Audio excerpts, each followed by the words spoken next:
cause men to have resentment toward women, which manifests itself in multiple different ways. Okay. So we're definitely going there today. Tynesha talks, what city are you located? I'm in Atlanta. I've been in the A for about 4 years now. So that's where we at with it. So just to kind of give you guys a little bit of backstory about why I'm talking about this, I think that it's really important for us to bring awareness to the issues that men face internally when it comes to having unresolved traumas. If you were to do a Google search on daddy issues or mommy issues, you'll notice that the main perspective that comes up, it talks about women, right? So if you look up daddy issues, signs of daddy issues, it'll be like a woman who dates older men or da da da, it's always geared toward women. And so I really want to give men the opportunity just to share how they feel. But then we're all about the 3 A's on my channel. Okay. So for y'all who don't know, the 3 A's: awareness, right?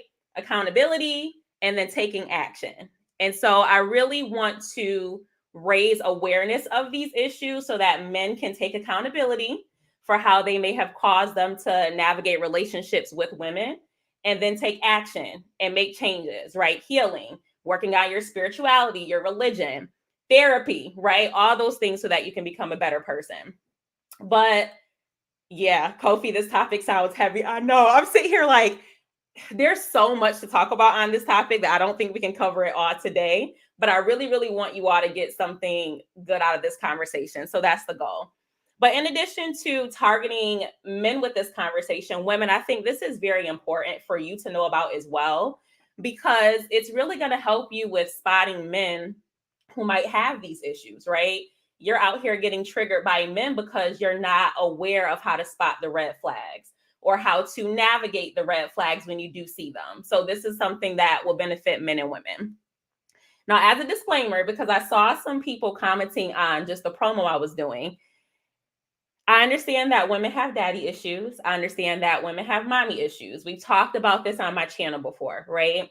So this is not intended to bash men in any way, but the focus today is on men, right?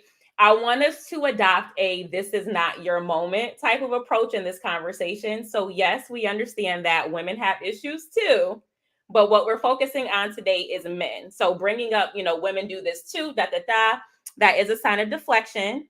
And so again, we're here to get a better understanding of the internal battles that men have. Okay. So that's my little disclaimer. So without further ado, I do want to bring my guest on today. I'm really, really excited to have him. His name is Mr. Sean Heineman. He is with the It's Scary to Remarry platform. And, I love giving people their flowers before I bring them on. But with Sean, I did a previous collaboration with him. And the conversation, it just flowed so well. We were talking for so long that it just flowed effortlessly. And I loved his transparency, the vulnerability that he has, pretty much just breaking barriers when we think about men being able to express themselves. He has very, very great perspectives on marriage, relationships, self-development. And so I thought it would be great to have him as a representative for the men. So without further ado, we are going to bring Mr. Sean Heineman into the chat, and then we are going to get to it. Hey, Sean! Did I serve you justice? Did I give you your flowers? Yes, you did. Flowers. That's what's up. I appreciate that. Yeah. So, Sean, tell the people a little bit more about you, your brand, where they can find you at, all that good stuff. Yes, you can find me on all social media platforms and just type in Scary to Remarry. The YouTube channel, Scary to Remarry, everything.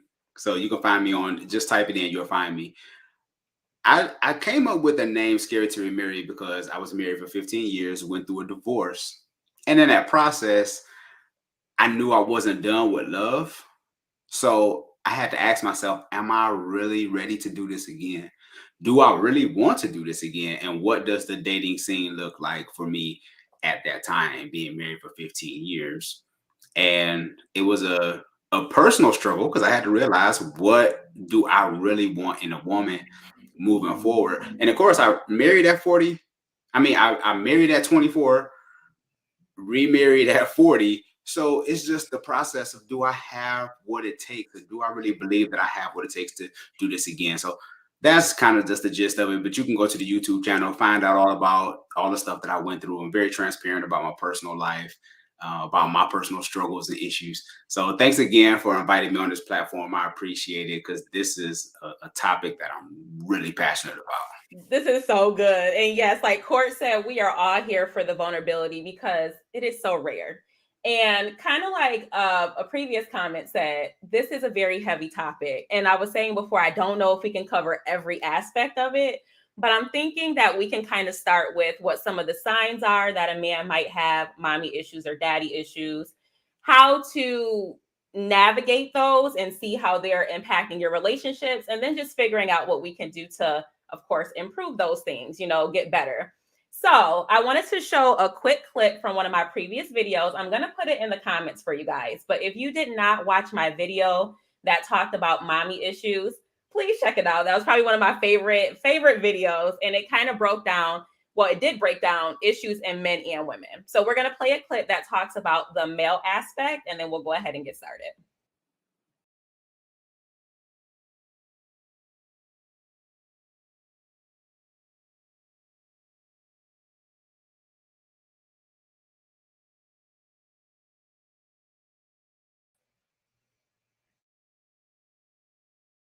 Able to hear this. 1 second.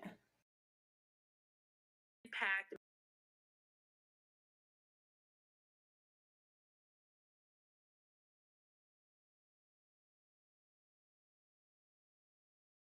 needing constant validation, being in clinginess, detachment, low self esteem, being overly dependent on your partner, and obviously having a poor relationship with your mother. Some of these overlap with daddy issues, and they do impact men and women differently. Men who have mommy issues may exhibit frequent contact with their mother, being disrespectful toward women, needing constant validation, being insecure in relationships, a pattern of cheating in relationships, and feeling entitled or better than others. These are not one size fits all situations. You might have mommy issues because you were raised by a single mother. Maybe your mother was abusive. She could have been narcissistic. She might have been absent, had substance abuse issues, overly critical. There's so many different reasons why you might have mommy issues.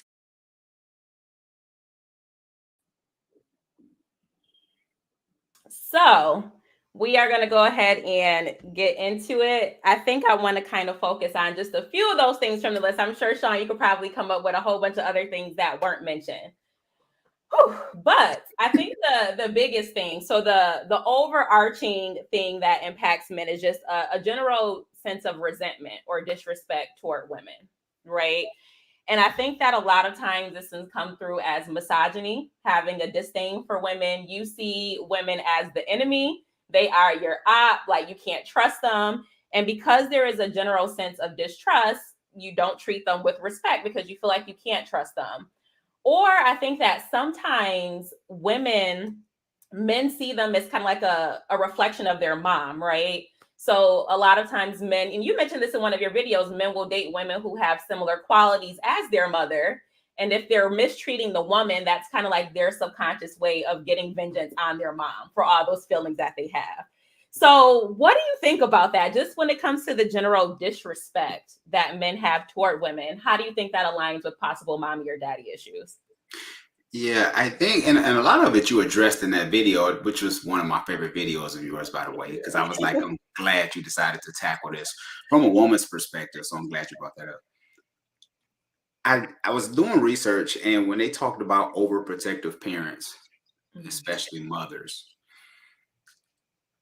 men by nature, and of course, what we're talking about being hunters and things of that nature, to be safe all the time as a man, it cripples him in going into adulthood. Even when you think about kids, when especially for boys, cleaning their rooms, like if mom is just doing everything for them, right? They start to look for that kind of woman, So then when he's with a woman and she's like, I'm just doing everything for you, yeah, because she's parenting you all over again because that's the kind of woman that you're looking for. Mm. This point got brought up before in something else that I was watching, and it mentioned that the women who aim to be a parent to their spouse, whoever you're dating, it actually causes a sense of resentment, whether the man realizes it or not. You're nodding your head. So do you agree with that sentiment? And if so, why do you think that happens? There's so many places to go with that, right? I know.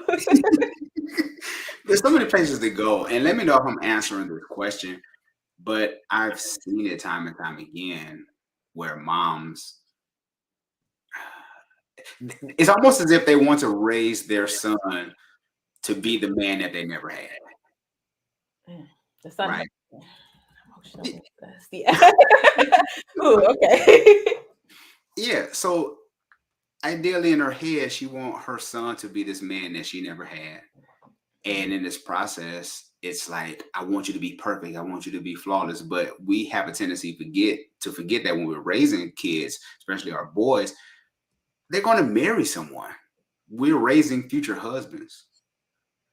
So we have to be okay. And let me say this real quick, Tanisha. I don't know if, I don't think a lot of times we think about that we're actually raising future husbands.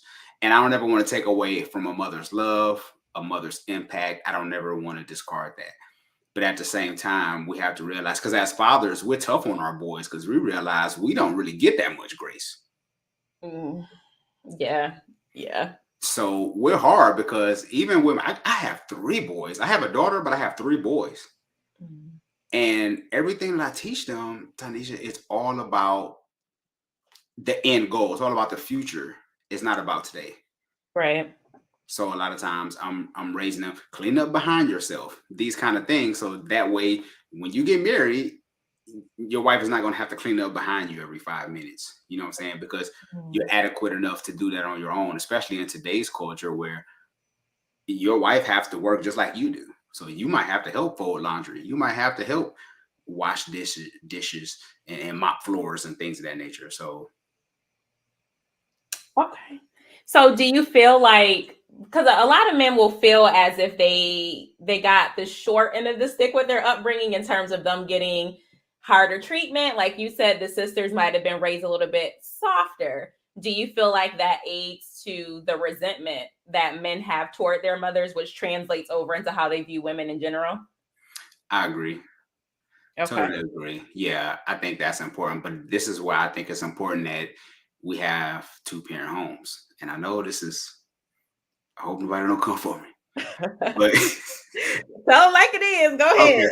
Okay. Yeah. It's important that we have the two parent home because we can create that balance opposed to feeling like all the pressure is on the young man. Because as a father, even the other day, my 8-year-old, he was not doing everything that he needs to do.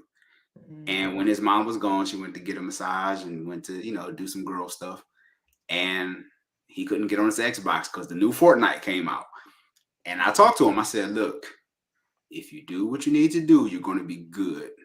And do it with the attitude of gratitude. You'll be good. Just do it. Your mom asked you to do something. She wants you to do it because she loves you and she's taking care of you. Sure enough, he followed through today. He was looking like Mr. Clean today. Yeah. So I Yeah. think that's where dads come in and we have those conversations with our boys to let them know that, look, this is your mom, and we kind of, I know hierarchy is almost a scary word by today's standards, Yes, yes. you know, but I'm just trying to help him to understand, like, this is your mom. Listen to what she have to say to you, and it helps him to become more respectful of women as opposed to thinking that a woman owes him something.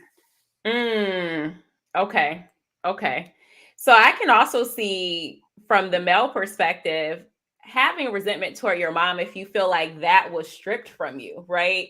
Not having the opportunity to emulate a man in the home or to get that guidance from a man. It's like you took that from me that would have been beneficial to me being a man. So I can definitely see how that breeds some resentment as well. Hmm. Yeah. And then not to mention that, especially if you raise in a single parent home and you look like your dad. Oh Lord.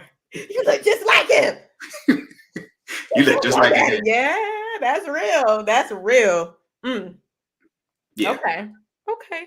Now, one of the things that we talked about in our previous conversation was the climate of things that we're seeing on social media, right? Just how a lot of the dating, the relationship talks, they're very negative, very divisive. They come across as very aggressive. And so, my hypothesis, you guys can tell me what y'all think in the comments. I think that a lot of the clips that we're seeing go viral, they're men who have some sort of mommy or daddy issues. And I say that because if you have unresolved traumas with, we're saying mommy and daddy because there is overlapping, but I feel like I want the focal point to be mommy issues. Because I think that when you just think about if you're a heterosexual person, the experiences that you have with your dad as a woman, that kind of shapes who you choose to date, vice versa with a man.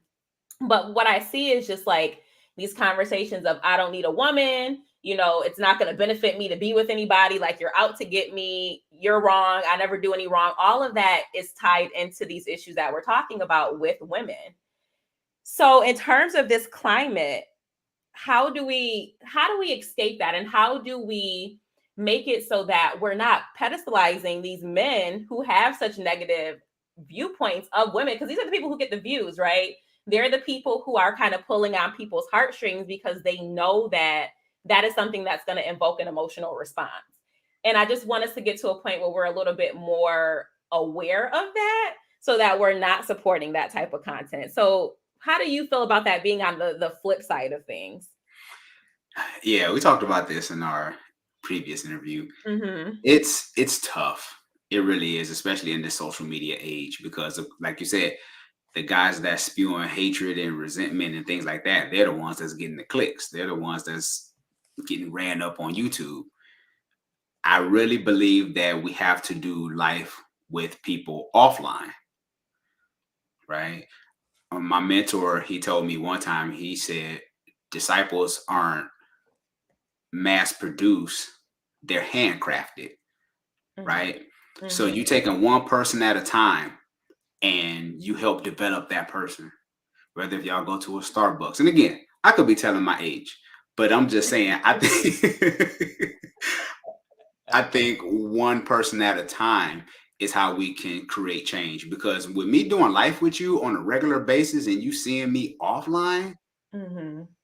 you never know the person that you can impact. Like, think about who impacted Martin Luther King. We don't see that person, but Martin Luther King is grateful for that person. We don't know who mentored Malcolm X. You know what I'm saying? So it just takes these, and I'm just using them as examples, but I Mm-hmm. think it really requires us doing life with someone on a regular basis offline. And social media is a beautiful thing, but people really need to see us move on. Yeah, I'm 46, representing for the 40 something year olds out here. So if that answers your question, again, it's kind of more of a slow burn, but Mm-hmm. I do think the impact is greater. And I know with this age of social media, it has to be now. Everything is microwave. Nothing is cooked in a crock pot.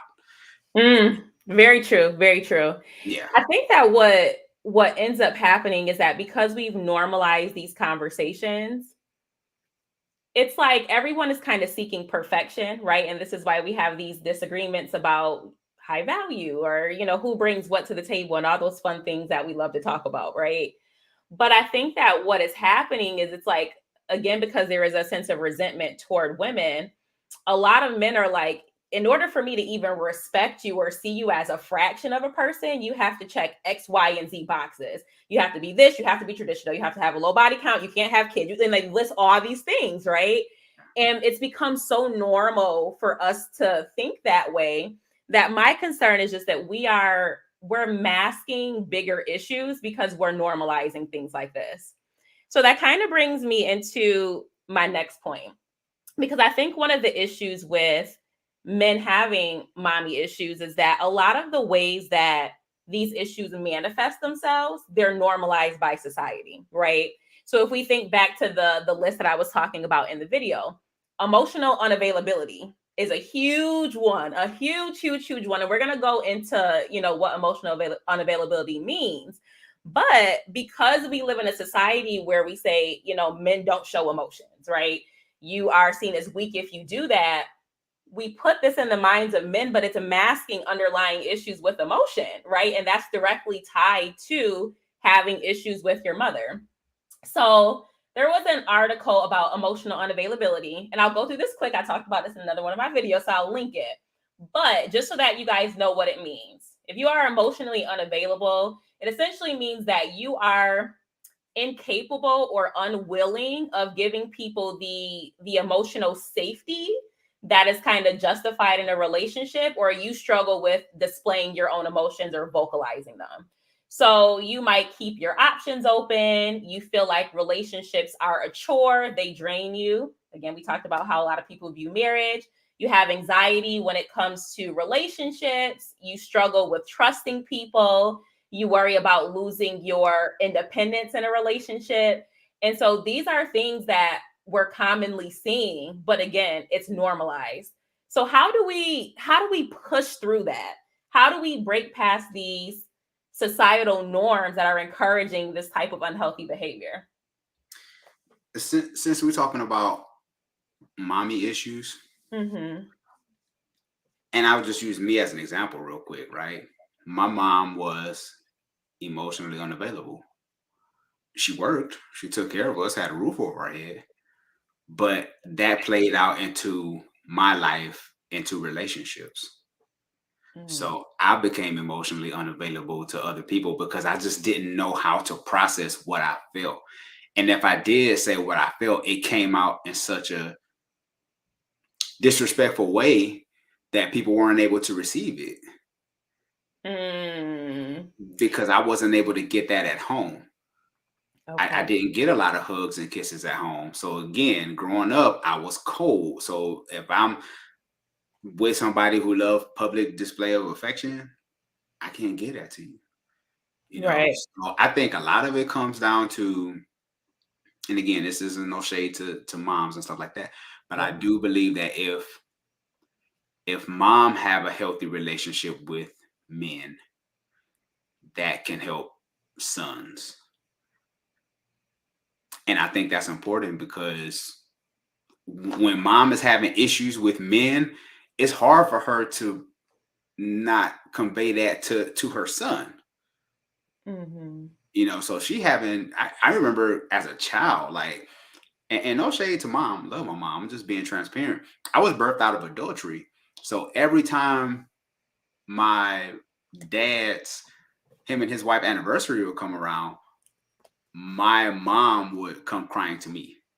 Oh no. Yeah. Oh So no. yeah, so here I am. I'm Tanisha, I'm like 11 years old. Yes. So that made that skewed the view of my mom because I'm like, why are you putting up with this? Mhm.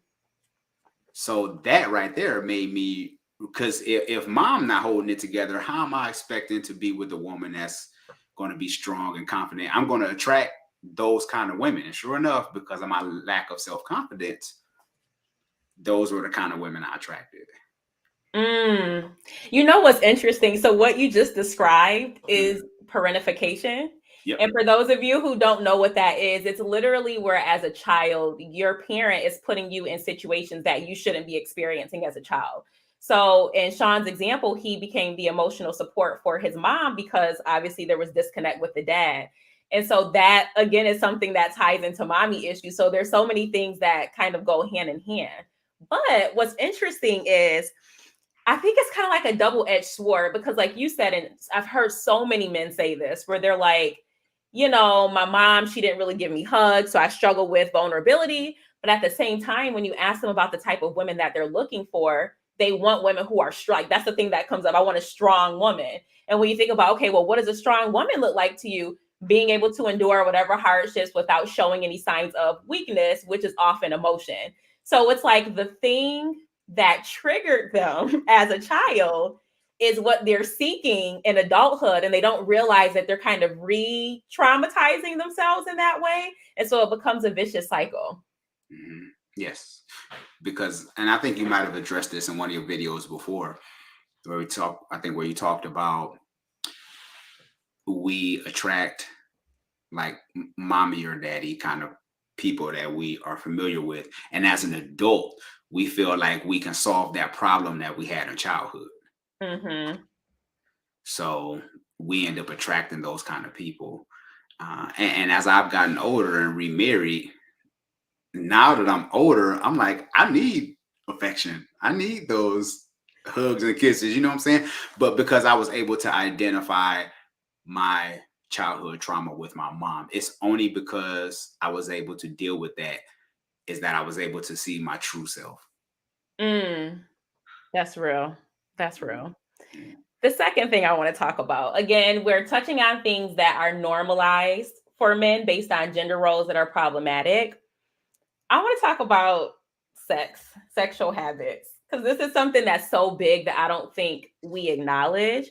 But just being out in these streets, being a womanizer, being promiscuous, juggling multiple different women, I think that's something that we need to talk about for sure, because we have gotten this idea in our head, right? Based on genetics, you're genetically predisposed to want to spread your seed. So it's normal to want to sleep around with multiple different women. But again, the need to have multiple different women to conquer a lot of different women, those things can also be rooted in having issues with your mother, right? So you don't really trust women, you won't commit. Again, you don't have a respect for women, so you just use them.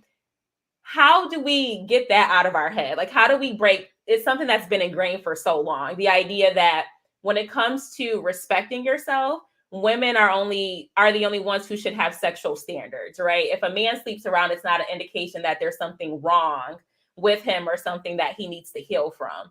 So I guess, how do you feel about that? And then how can we convey that messaging to men as well? Yeah, I think as men, we just have to do better. I think it's conversations like this that helps, to have that conversation and to look at men that we respect and admire from a healthy perspective. Like, you know what? He's committed to one woman, he has one family. I can rock with this kind of person. I think a lot of times we support, unfortunately, the guys who have the big platforms who's like, hey, go do this, go do that, go sleep around, and go sow your royal oats and stuff like that. So a lot of men are Mhm. attracted to that. Now, do men like being with multiple women and stuff like that? I get it. I'm a man. I get Uh-huh. it. But at the end of the day, is it beneficial? Mhm. Like, just because you slept around with a lot of women, and at the end of the day, Tanisha, it leaves you empty. Mhm. Like, at the end of the day, you might feel good. You might tell your boys, "Hey, I was with such and such," but when when the day is over and you're going to bed and you have to be with yourself, Mhm. you question yourself. You ask yourself, "What am I really doing?" And I've talked to numerous guys who were, the high school, quarterback. He had all the women in college and all these different things. I've seen them. I've talked to them all. And those guys, they come to a realization that something has to change. Like, I'm still empty on the inside. So they still continually chasing, thinking that one woman is going to change them when really the answer is within you, not within Mm, another woman. So absolutely. yeah, so Absolutely. we have to renew our mind and think different. And again, I think it's about having these conversations. And I think we have the wrong people. I won't say wrong. I won't say that.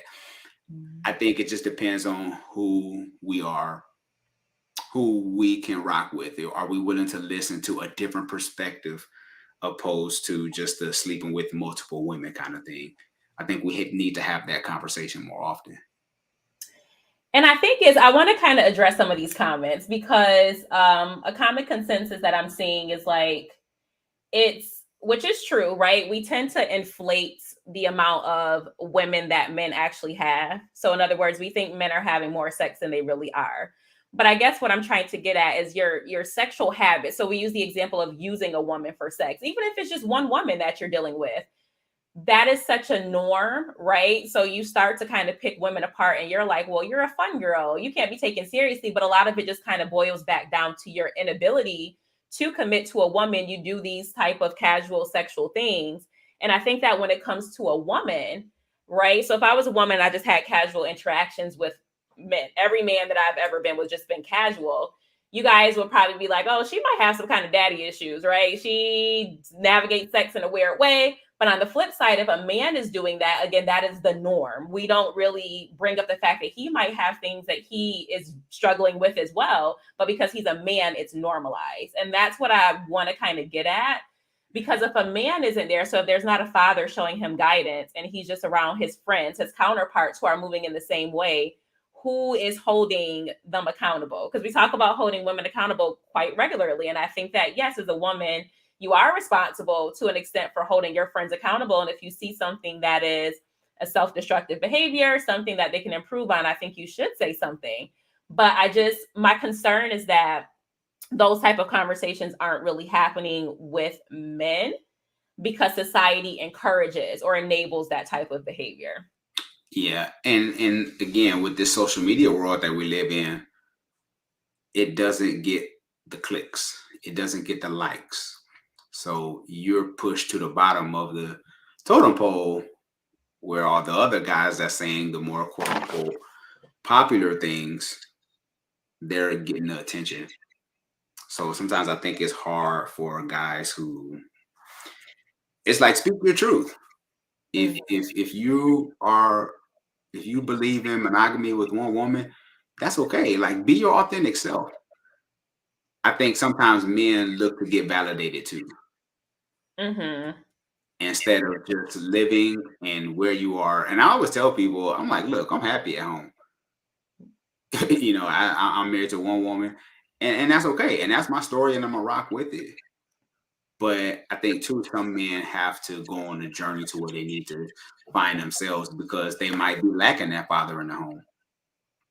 So growing up as a kid, they just feel like they should have access to women because mom spoiled them. Mom gave them everything. So they feel like they should have access to women. Agreed. Agreed. So Hemingway said men should absolutely tell young boys that they should have discipline and focus on more than women. And I agree with that. And that's why it seems like these debates that we have about being submissive and things like that, they're so counterproductive because we're encouraging women to be more submissive, right? You should be comfortable with letting a man lead, but we're wanting women to allow a man to lead who doesn't have discipline. And I think sexual discipline is like a huge indicator for me. Like if you can't control yourself sexually, you're all over the place, you're making babies with one person, you're trying to do all these different things because you don't have self-control. To me, that's an indication that you might not be fit to lead a household because you can't control your urges, whatever inner emotions you have. And so I wish that more emphasis was placed on that. But I've had so many conversations about sex, abstinence, sexual selectivity, and it seems like men, it's like a joke to them. Like if you start having these conversations about, waiting to have sex or, getting to know someone and things like that, it's just something that is so mind boggling for them because it's such a hookup culture right now. So there's not really a reinforcement to do so. Yeah, and I want to piggyback real quick because I was thinking about what you were saying. Because men who desire to marry, I always tell guys, understand, get the sexual discipline down while you're single. Mm-hmm. So you're not putting that pressure on your wife for her to perform for you every night. You know what I'm saying? Mm. Because there's going to be times when, contrary to popular belief, right? There's going to be times that she's tired. There's going to be times when there's that time of the month, right? All these different things. So what you going to do? So you're going to go and cheat because it was her time of the month and you couldn't get any? Like, is that really your reason for cheating? Or she just didn't want to have sex? Like, is it okay for her to tell you no? So Yeah. if you understand those things single, if you get those things down, going into marriage, you'll have sexual discipline because people, for some odd reason, we think marriage gives us these superpowers. We Mm. think we turn into Superman or something because we got a wedding ring. Look, the temptation is still there. The women is still there. There's going to be fine women. There's going to be, you know what I'm saying? I would love to hear your insight on that because I do think, just playing devil's advocate, Mm, I feel like a lot of women expect those urges to kind of go away because someone marries you. So that's when you get into the situation where you're out in public and you might see someone with a big booty walk by and you do a little look because it look good. I mean, women, we look too, let's be real. Someone got a nice booty. But it's just like I think we also place unrealistic expectations on men. So what is the middle ground with that? I just think it boils down to having discipline. Because we talk about habits, right? We're talking about anything that you do over 3 weeks, 21 days becomes a habit, right? So if we do have those habits of self-discipline, then we can be at a place where we're good and admire a woman's beauty. There's nothing wrong with admiring a woman's beauty. It's what you do after that can actually cause issues. It's when you slide in the DM or you being a little too friendly, that can lead into a result. Because if you're used to being Playboy, marriage is not going to change that. I don't know what people. I'm going to put my player card up. I'm going to get married. That fire that's burning in you, marriage ain't Yeah. going to fix it. Yeah. It's kind of like the women who are like, and I hate that we have these discussions about, but it's the same concept with like just trusting someone to lead in your home, right? If you don't put yourself in that mindset when you're single, like, okay, men can be trusted. Not all men can be trusted, but I know some can. So when I get into a relationship, I'm gonna be able to transition without any struggles because I already have that in my head. We kind of think like, okay, I can be this way, this way, this way. Now I don't trust anybody. I'm in charge, and then it's gonna switch like an instant light switch when we get into a relationship and it doesn't work that way. Oh, habits not hard. Exactly.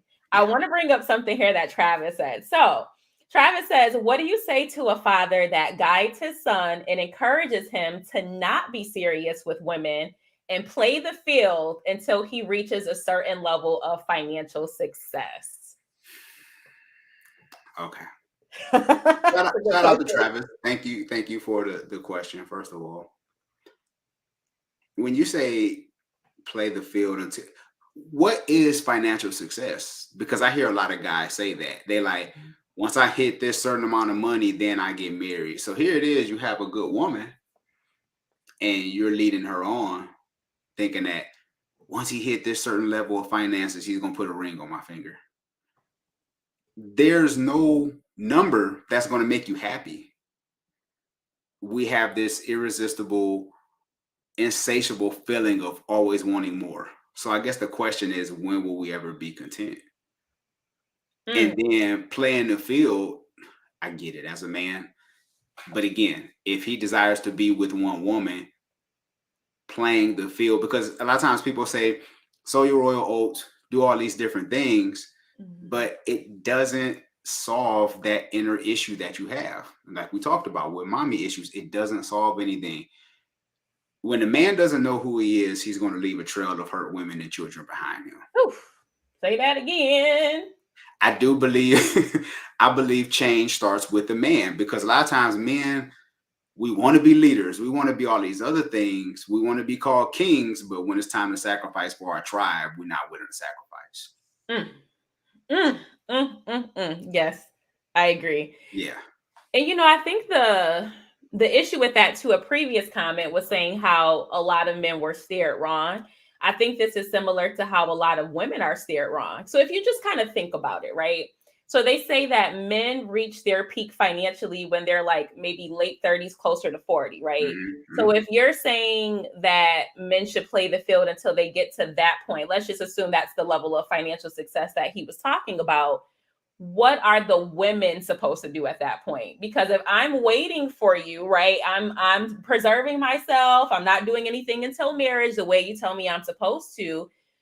You're meaning to tell me that by the time I'm late 30s, 40, that's when we're getting started with things. So it's like if you think about having kids, how does that add up? So we're getting mixed messaging. So the women are kind of told, you were told wrong when women told you that in your 20s you should live your life. You should have been focused on settling down. But if the men are telling younger men, no, don't settle down in that age frame, what are we to do? Or do we just always go for older men? I mean, I guess that can maybe be the solution as well, but it just kind of really narrows down your options because we're telling people conflicting messages. Yes. Because I'm 12 years older than my wife, right? Mm-hmm. But I do believe that there's some things that she's able to teach me, even though she's younger. And we have young kids, right? Because she is younger. So that's even a conversation within itself, too, when you talk about should women marry older men? You know, uh, Chevis, is his name Chevis? Brother Chavis, hey. Chevis, yeah. Yeah. He's just playing the field. Yeah, it can leave you playing yourself, right? Because we have these misconstrued thoughts of relationships. And then once we get married, we're mad at our wife because she isn't doing everything that those past women were doing. Mm-hmm. You know what I'm saying? So we play the comparison. Yeah. So I think it's important. And I always say this, I always tell young men, chase purpose, not panties. Like, she's gonna be there. If you do what you need to do as a man, the woman is going to be there. The problem is most of our young men are taught to be lovers before providers. When you say lovers, sexual lovers. Sexual. Okay. Yeah, yeah, I just had to clarify for the people. yeah, for sure. Yeah. So I think that's where the issue. So here it is. Come out the gate, 18, 19. Here it is. You have a child already. Mm-hmm. And now you're putting yourself behind the 8 ball and what you could achieve financially for yourself, and even the hopes and dreams that you have. And this is why it's important that we understand the gifts and talents that God has put in our kids. Because if we can lead them on that path, they're less likely to get in. And statistically, it shows this, that young men who know what they're called to do, who parents who have them, and even a community that helps them get to where they need to go, they're more likely to stay out of trouble than those who don't know their purpose and vision, because they're going to be attracted to the people who have a purpose and a vision, whether if that's good or bad. I agree. So Bernard says playing the field can be a good thing. It helps you determine whether you want to settle down with one woman or not. This is kind of one of those things where it's like a pick your poison type of situation. And I think women face this as well. Have you ever seen the video where the woman, she's like running up the steps and it's like, guy A, he has these qualities. And she's like, no, I'm going to keep running, right? So I'm going to keep going till I get all the way to the top. And then you get there and you realize that your options, they've dwindled down or they're just not there at all. And so here's the thing. I don't think that we should have to rely on other people for us to figure out what we want. Do you know what I'm saying? So it's like, I think that we should normalize reflection, really getting to know yourself and doing that in the absence of another person, instead of feeling like you have to run through 1, 2, 3, 4 plus people to be like, okay, this is what I want. Like, I think we should really focus on understanding who we are as people, understanding what our morals are, what our values are, instead of using other people in a sense as trial and error. And can I add to that real quick? Yeah. Yeah. I wanted to say this because I understand where Bernard is coming from, but let's flip it, because I think a lot of times it's always good to us until the shoe is put on the other foot. Mm-hmm. So say we buy into the whole thing of playing the field, right?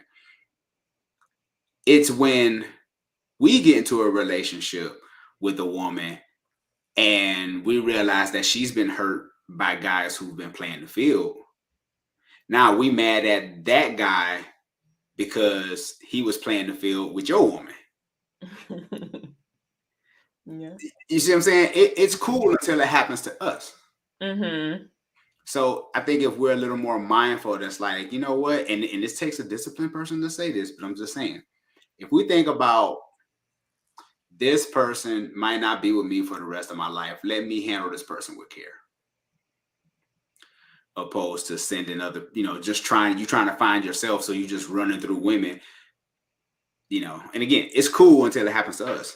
So we can buy into the logic that it's okay to sleep around. And again, playing the field, I don't know. I think is playing the field, is that saying sleeping with multiple women? Like, let's define this. Yes. Let's expand on that. So B-Class. Okay. First of all, thank you for the super chat. I appreciate you. So B-Class said 2 things. I'm sorry, but playing the field as a man is extremely useful. There are so many things about women that you must learn through experiences. But he also said that playing the field doesn't have to include tons of sex and racking up partners. So, B class, I would like to know what you think playing the field is, because if we're saying that playing the field is just, taking multiple different women on dates, figuring out what you like and dislike, I'm going to challenge that, because on every live stream that I've had, we talk about the concept of men dating and paying for dates, and sex is usually an expectation. So, is it realistic that a man is playing the field and dating all these different women and sex isn't happening with multiple people at once? I can have biased viewpoints on this, but I would really like to know what you all think. I think that's a great question. I think that's a great question, Tanisha. And I think too, and this is something that I've learned over time, because I remember going through my divorce. Once people actually found out that I was going through a divorce, my inbox started jumping. Oh, wow. And I was like, oh, like people were actually waiting, you know. But in that process, I was like, it's not about playing the field. It's about getting myself together. And even if we went on a date, or if I talked to a woman or whatever, it didn't have to end in sex, because you never know. Like, that person can become a great friend. One, Mm-hmm. they can become a great business partner. Two, you just never know. And I think sex can really mess up a lot of relationships, because there's a lot of guys who blew opportunities with women that could have been a great business partner, but they Mm. were too focused on trying to get into bed with them. Yes. She looked at you from a different vantage point. That woman could have had the key to having $1 million business for you, but because you didn't operate in integrity, she looked at you different, and now you lost that, and you lost the bag. Mm-hmm. Yeah, you never know who you're meeting. I agree. So you don't want to walk around burning bridges with people. But I think that's a normal thing now. If we think about, just using culture, using people for sex or whatever you feel like you can gain from them, ghosting people, just having a lack of regard for others, kind of like you said, where it's like, okay, I'm not going to damage this person because, it might impact someone later on. A lot of people aren't thinking from that perspective.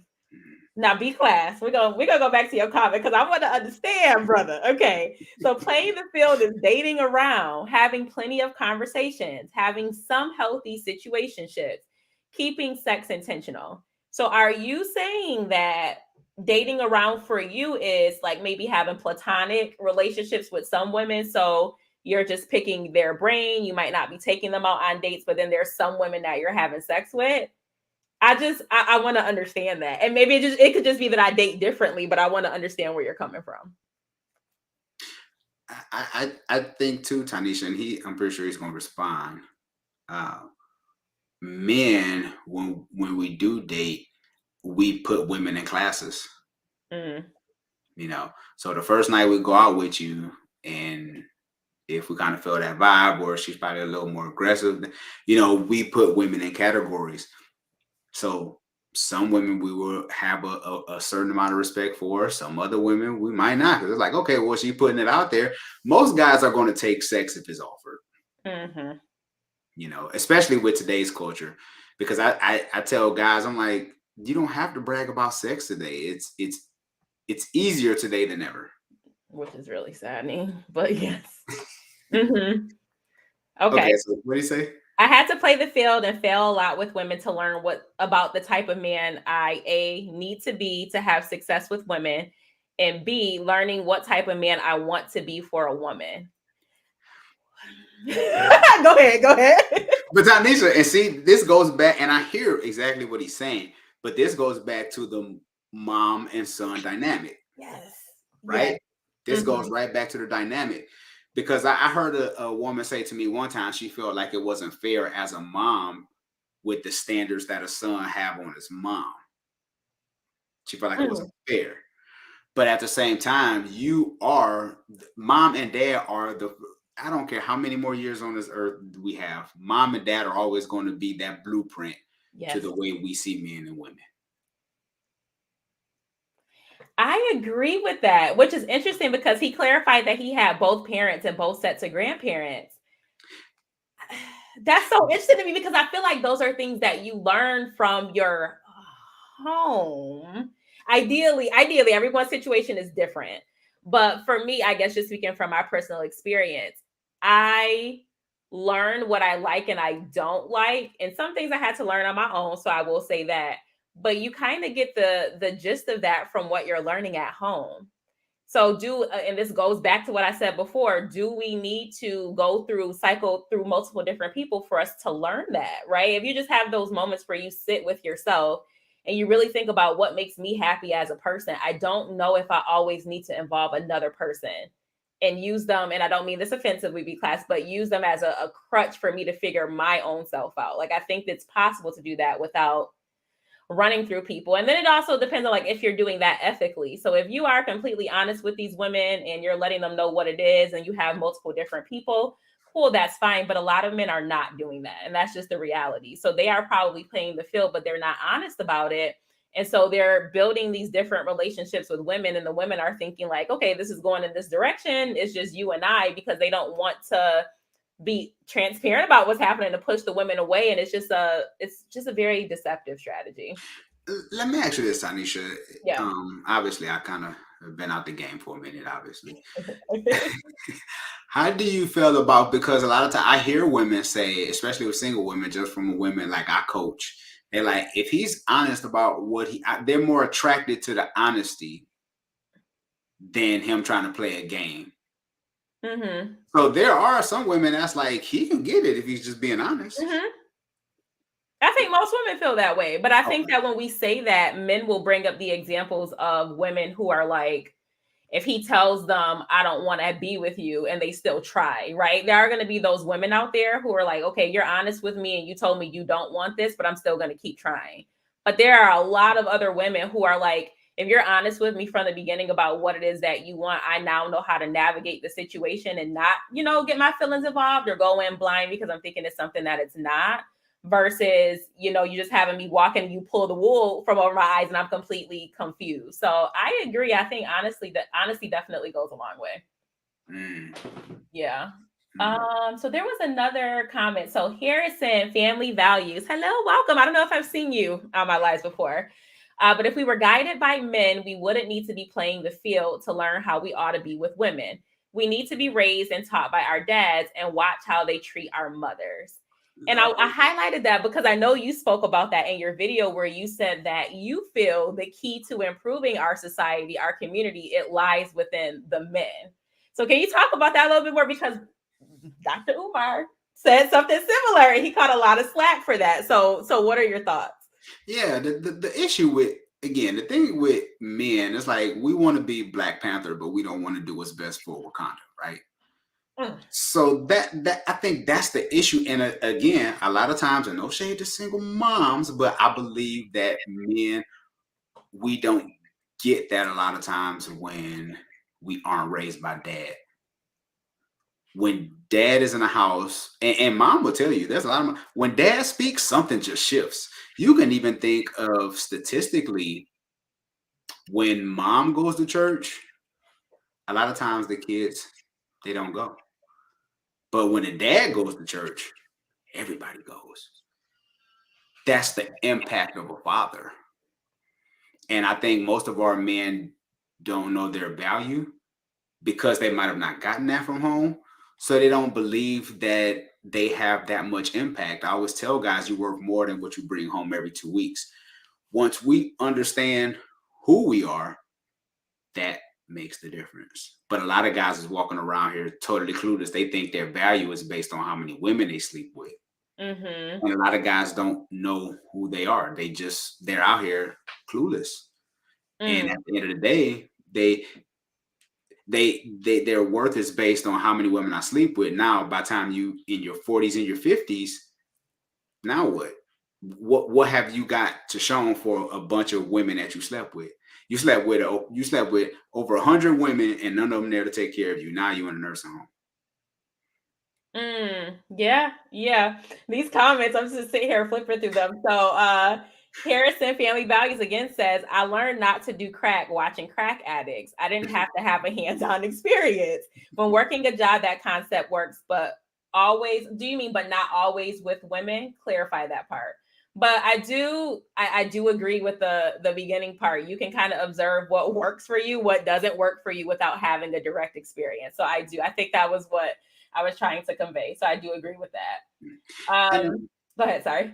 and a lot of it comes down to our confidence, right? It depends if mom and dad spoke life to you as a kid, Mm, and they let us know, you know what, I don't accept nothing less from you because you will do great things. How many of us heard that growing up? mm, You know what I'm saying? So when we start to familiarize that in our home, our boys start to think different because I'm a firm believer in we date according to our confidence level. oh, for sure. Yeah, right. For So sure. if we're getting that positive affirmation from home, it's going to change the view that we see on women, and even the way we, well, first of all, the way we view ourselves, and then it's going to transfer over to the way we treat women, because any man that respects himself, that's like, that's Bible too, right? Like the man who loves himself, is able to love those who he's been entrusted with. Mm-hmm. So a lot of it comes down to confidence, and a lot of men don't have confidence, unfortunately, and a lot of it comes from, especially in school, right? we Yeah. we we like the high school girl. We you can't get the pretty girl, but the high school quarterback got her. So now you're mad, and Mm-hmm. now you're on this paper chase. You're like, I'm going to make as much money as Uh-huh. possible. I'm going to be a Fortune 500. Not because you want to help change the world, but because you want to hurt women. Mm-hmm. Mm-hmm. That actually segues into my next point. But before we get there, it's a sidebar, but I saw this comment and I want to bring it up. So Shannon B says, these are weird talking points when most dudes have dads like Future and Nick Cannon. Y'all talk like everybody has default Cliff Huxtable dad.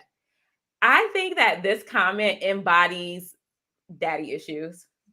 I think that the fact that we view it that way, that most men have a father like Future or Nick Cannon, that's a part of the problem, because we on this channel have also talked about how a lot of the statistics about the involvement of Black fathers are very skewed. Black men are involved fathers. But so when we're speaking to men who are like that, the pushback is that most dads have a Future or Nick Cannon as a dad. So how does that, I guess as a father, how does that make you feel knowing that that's the stigma? Me? Yes, yeah. You know what? Honestly, I'm okay with it Mm-hmm. because I live life offline. So it doesn't bother me as much, because now let me preface by saying this. I do believe our kids have a harder hill to climb because they have social media and there are so many influences. Because when we was growing up, and I guess I'm telling my age, we only saw what we saw on TV. Mm-hmm. Now kids have access to, they have seen so much more than the average 8-year-old have seen, way more images than a man who's lived this full life. Mm, So there's a lot of things we have to combat as fathers and dads. But I think it's about being consistent. I always try to make sure that I love my wife in front of my boys. And not just for a show, it's just because I actually love their mom.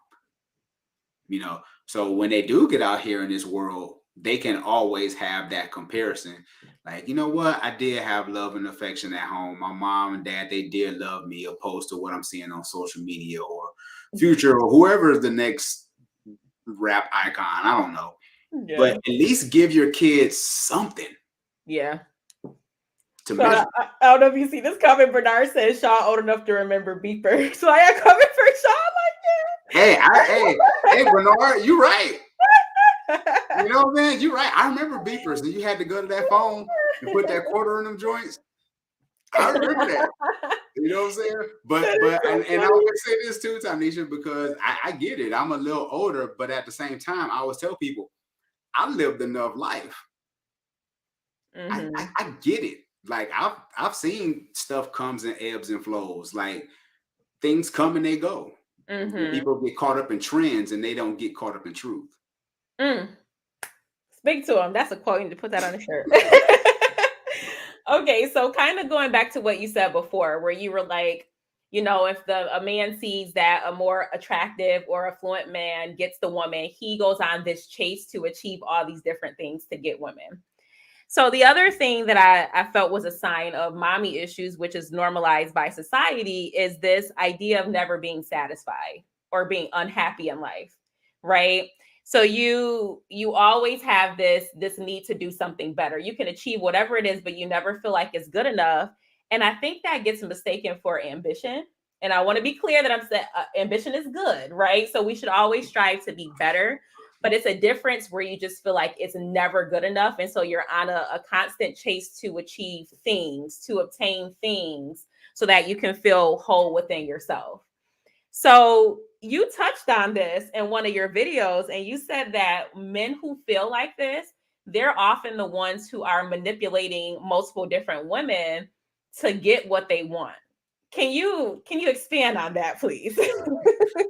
Yeah, when you don't feel like, because there's like this the Indiana Jones scene, right?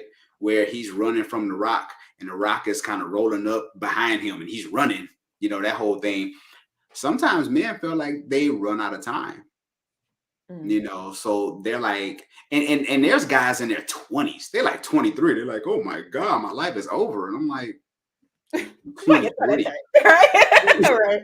You know what I'm Right. saying?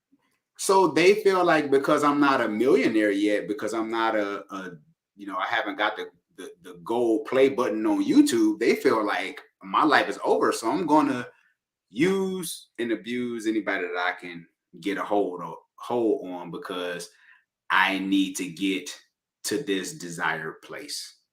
And they're willing to use whoever they come in contact with. Um, so that's the scary part. So I think a lot of men, they feel like they have to achieve it now.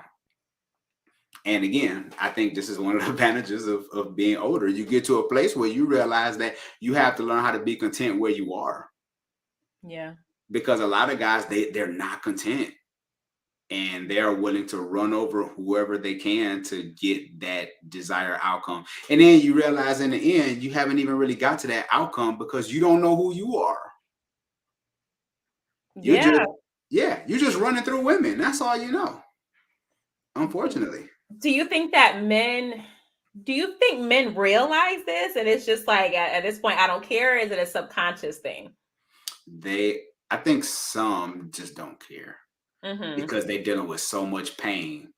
Mm. They don't know how to process it. They just like, I just need that next hit for whatever it is. So a lot of guys, they know. Some guys are oblivious. Some guys are lost. And I think the guys who you can tell who have Tanisha, who have a good work ethic, you can tell people who have a respect for people, um, who care about those who have less than they do. They have been raised by fathers Mm-hmm. because they understand, like, there's a certain amount of discipline that nobody's going to give me nothing. I have to work hard for it. Here's my space. And I had somebody that's going to bring me along to help me to become the man that I am today. Mm. And you know what's interesting? So, okay, so Leo said that's everyone now always comparing themselves to other people, which I get. Yes, it is. It's actually a natural human tendency to compare yourself to people, right? Yeah. It's called the social comparison theory. You look at other people to assess where you are in life. So, yes, that is normal. But I think what we're getting at is it becomes a major issue when you become so fixated on feeling like you need to achieve a certain level that you begin using people to get to that point. I like to call those people energy vampires. Okay. They see people have good energy or they can get something from them and they utilize them, they feed off of them, and then they dispose of them. And what's interesting is that I feel like the men who are like this are actually the men that are attractive. They have a lot of the materialistic things because they've gained those things, or they've used their attraction or become more attractive with their grooming or whatever the case may be, because they're overcompensating for feelings of inadequacy that they have within themselves. And so that's a major problem. But it kind of goes back to what one of the other comments said, is like women are attracted to those men, right?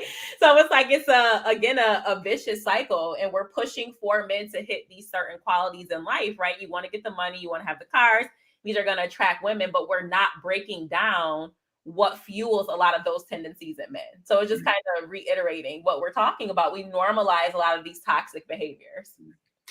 And we have to think about too with men. I mean, our frontal lobe grows when it's fully developed by the time we 26, 27. Mm-hmm. So here it is, our frontal lobe isn't fully developed. So we have bad behaviors and coping tendencies that we use before our frontal lobe is even fully developed. Mm-hmm. So by the time it is developed, we're still using the bad habits that we had to navigate, to numb the pain. Like Kendrick Lamar said, you ain't felt pain until you felt it sober. For sure. Yeah, right. So I Mm-hmm. think a lot of us are just doing things out of bad habit Mm-hmm. to numb the pain. Yeah. Yeah. So B class, I've been seeing you talk about this for a while now. We gonna talk about it. Thank you again for the super chat. B class says, does the advice of dad or unc work on modern women? And he followed that up by saying, y'all say we need to follow the examples of home, but I know, oh my God, I'm so sorry. Hang on one second, y'all. My ring light is doing something weird today. Okay. Yeah, we need to follow the examples of home, but I know for a fact the way my dad got my mom would not work in 2023. Men haven't changed much in the last 30 years. Right. I'm like, B class. I hear what he's saying. uh-huh. I hear what he's saying. But if you think about it, Tanisha, we have the internet. We Mm-hmm. have so many resources. There's never been a time in human history like today, right? So when we talk about modern women, and again, I'll use myself as an example. Here it is. My wife is 12 years younger than me. Mm-hmm. She's a nurse, right? So she's educated, brilliant, smart, kick butt, take names later, right?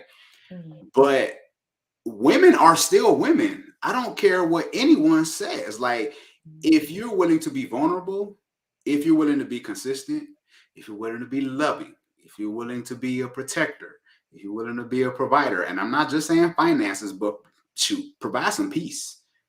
You know what I'm saying? These things, these intangible things, we don't think about a lot of times. We just think it's just all boils down to money, which means that's why a lot of times you end up with the wrong woman because you just thought it was all about money. Mm-hmm. But women, man, I don't care if there's another modern women, like modern women are still women. Women still innately like the basic things but unfortunately, we feel like we got to take you to Aruba in order to make you feel better. And don't get me wrong, it's a beautiful thing if you can do it. But Yeah. like a lot of women, like, hey babe, can you fill up my gas? Like, can you fill up my gas tank without me asking you? Mm-hmm. Like, that's sexy for some women. You just Yeah. have to know what kind of woman you have. And most guys aren't willing to pay attention to the woman that they have. Yeah, so I think let's bring up B class's comment again, because I want to make sure I break it down like each part, because I I feel hope I like answered they're this different question. things. Yeah. Okay. The way that your dad got your mom probably wouldn't work in 2023, because we know that just like how women are getting money, the access to things, like those things have changed, and those trends have definitely shifted the way women show up or display themselves in relationships. So I do agree with that, totally do acknowledge it. But I think kind of what you were getting at, Sean, is that there's still going to be some fundamental parts of a relationship that, regardless of what societal trends are in, right, there still should be those things there so that your relationship can flourish. So maybe with your dad, he was a full-time provider for your mom, just using this as an example, right? And so back then that really would have reeled a woman in, but maybe now people are 50-50. So that would have shifted, right? But they're still listening to one another, compassion, like you said, respect, providing a safe space. Like all of those things are still things that, as humans, fundamentally, I think that we still want those things. So I don't know if I would say that that has that much of an impact as what you're saying. The second thing that I'm going to say, I'm actually going to challenge that men haven't changed much in the last 30 years, because this comes up a lot in multiple different ways. And it's so interesting to me because we talk a lot about, oh, goodness. I'm like, do I want to go here? But we talk about feminism and we talk about all the different ways that the government infiltrated the family dynamics and it's impacted women in this way and da da da. I think it's very unrealistic to say that women are growing up in households that are feeling the aftershocks of these things and it's only changing them, but men are not adapting to that as well. Like, I don't think that we can say all men are a control variable over the past 30 years where we face all of these changes to family dynamics and it changed women, right? We have these modern women who don't do X, Y, and Z, but men just remained exactly the same. And we see that, right? We see it all the time when men are challenging protecting women, doing for women, taking women on dates, like just doing things that men did 30 years ago. Those are things that are kind of like a challenge when women are expecting those nowadays. And I don't know why that's the narrative that we're pushing, because we talk about the modern women, and I know one of the questions was like, well, what is a modern woman? But I think we also have to talk about, well, what is a modern man? What does a modern man look like, right? The man who we're discussing right now, who has the mommy issues, who has the daddy issues, who has this disdain toward women, what does that man look like? And how can we help this man better navigate dating? That's a question that I've asked to all of y'all. So I would love to know what you think. That is good. And I guess my question too would be, if men haven't changed in 30 years, then we're doing a bad job. Like, with all this media and access that we have, like Tanisha, we're in 2 different states. Mm-hmm. All this modern technology, and if men haven't changed, we got a lot of work to do, because women are evolving. If women are evolving, then men should be doing the same thing. But I do believe that, I think the thing, Tanisha, is we have to work together. Yeah. I always tell people God made us interdependent, not independent. Mm-hmm. And if we're able to work together, we can kill this whole narrative of this whole man versus woman thing, modern women and men. Like, I think we can make the changes if we're willing to work together. Because I will always tell people, and it's sad because, shout out to We Need to Talk. Shout out to Alan. It's actually how I connected with Tanisha. So if we connect, if we get together, and I always tell people, I've been hurt by women before, women I've dated, but that doesn't mean that I have an issue with women. That was just one, either my poor decision making, or two, she was just dealing with the issue in her own life. I'm not going to bash all women. Like, if you had a bad steak at a steakhouse, you don't stop eating steak. Right. Right. So We Need to Talk says the expectations of women have evolved while the expectations of men have remained the same.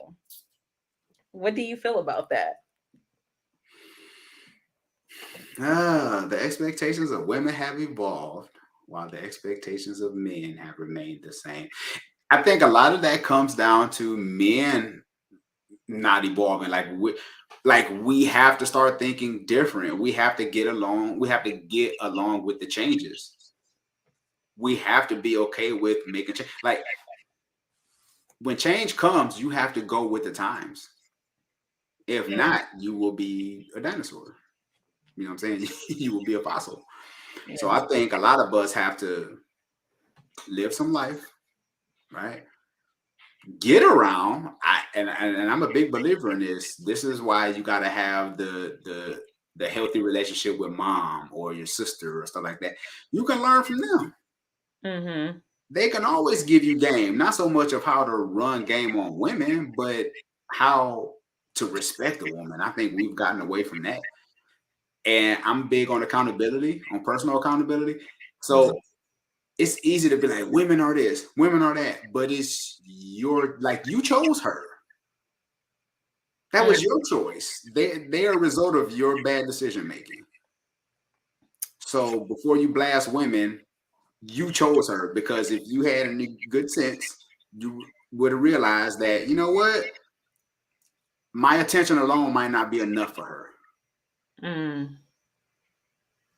Do you think that that inner dialogue happens a lot though for men? No, because men think with their other head. And this is the difference between having discipline and self-control opposed to just wanting to sleep around and not knowing. When a man knows who he is, Tanisha, he just moved different. Mhm. The type of woman he chooses, he moves different. So when I hear a lot of guys like women not doing this, women not doing that, all I'm thinking is you saw TNA. That's all you saw. My brain had to process what TNA is. For sure, for sure. Yeah, Yeah, yeah, yeah. that's all you saw. And then at the end of because here's the thing, Tanisha, with a, a great woman will 10x your life. Mhm. She will blow your life up. And unfortunately, a lot of guys they feel like, oh well, I haven't seen the 10x woman. Yeah, because again, you choosing bad, bro. You gotta move different and stop chasing women and start learning more about yourself. And that doesn't mean sleeping around with women. That means learning more about yourself. That means Mhm. reading. That means learning. My mentor used to always tell me, don't tell me who you're over until you tell me who you're under. Mm. So who's mentoring you? Because if you have a mentor, you're going to move different. But a lot of these guys out here, they just don't have those mentors because they have too much pride to submit themselves to another man. Woo! Come Most on. men aren't willing to submit. Oh. Tanisha, I would not be where I am today without me submitting to another man's vision. Right. Mm. Let's talk about that. Like that. Hold on, let's pause that. That's like that could be a whole nother trajectory, but that's good. So I think what Alan is saying though is like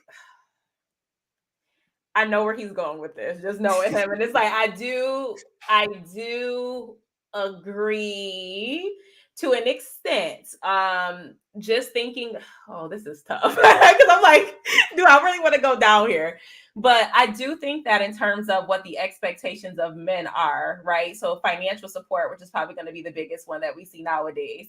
Those have been kind of constant expectations. But when it comes to like what women are expected to provide or do in a relationship, I do think Alan can tell me if this is what you're saying, but I think that we begin to come up with these mental gymnastics about why women don't have to do those things, right? So there is some truth to it. But I will say like expectations are expectations. I think on both sides, both parties are not fulfilling those expectations. So I can say my expectation is for a man to pay 100% of the bills, but at this point, how many men are really doing that? Can you do that? You know what I'm saying? So it's like expectation versus reality. Those are two vastly different things nowadays. Mm-hmm. And I think too, sometimes we just the things that we see on social media, and because a lot of times we're always using Jay-Z and Beyonce, like we're using these stars, right? We're using an exception opposed to the rule. So for us to still have the 50-50 conversation, for like how are we going to progress as a people and we still having conversations about, you know what I'm saying, 50-50? Like we have to do better. We talk about mental health and all these different things, Mm-hmm. but I think we really might not see that fruit until our children are adults. I think we are possibly laying some groundwork for them to be better, which is ideal, right? But I Mm-hmm. think if we do teach healthy relationships in our homes first, then I think that teaches our kids how to move. And and here's the funny thing. We are all, Tanisha, I tell people all the time, we are all broken as people. For sure. We're all broken, but the first time that we see somebody with a flaw, we drop them. Mm-hmm. Oh, they're human. I'm done with you. Yes, yes. Like healthy marriages aren't found, they're built. People say they want the healthy relationship and stuff, but they're not willing to put the work in. They're not willing to lay brick by brick because marriage is simply a mirror. It Mm-hmm. helps you to see all your flaws. And one issue that men have with mommy issues is in that list, they talked about how a lot of men can't take criticism. Oh, talk about it. Mm-hmm. You know, they can't take criticism. Mm-hmm. So as a man, if I can take criticism, especially attachment styles, especially if we can take criticism from our dad, if we can take criticism from other men who love us, who care for us, Mm-hmm. we can definitely take that from our woman if we embody that environment of correction with men first. But unfortunately, a lot of men don't have that. So you said that men struggle with submitting to the guidance of another man. Let's talk about that, right? So how do we combat that? And I'm gonna kind of add on something to this. So one of the things that kind of baffles me, let's use a single mother for example, right? A lot of men don't want to date women who already have children, which is fair, right? Because I feel the same way. I don't have any kids. But my concern is like for every child that is there, and let's just use the example of a little black boy, he is now going without guidance because nobody wants to deal with him, right? So it's like if we're not saying that you have to show up in the form of a boyfriend to the mother, but like what are we doing to mentor the youth? I feel like that can use a little bit of improvement from what I'm seeing. But what do you think in terms of the avenues that are already there? So we have mentorship programs, we have things like that already. What can we do so that one, men are more open to the help that is there, but also how can we better serve the men with the avenues that we already have? Yeah, it comes with community. Yeah. I think a lot of it comes down to am I willing to be vulnerable first with my flaws? That's how men open up to other men. Because a lot of times, the first thing a man says to another man is, "What do you do for a living?" So that automatically puts us on a certain kind of pedestal to how they're going to respect us. If I say I work at Wendy's, you're going to be like, "Oh, he ain't no good." But here I am happily married at home. Mm, So I think with men, we always gauge what we can do.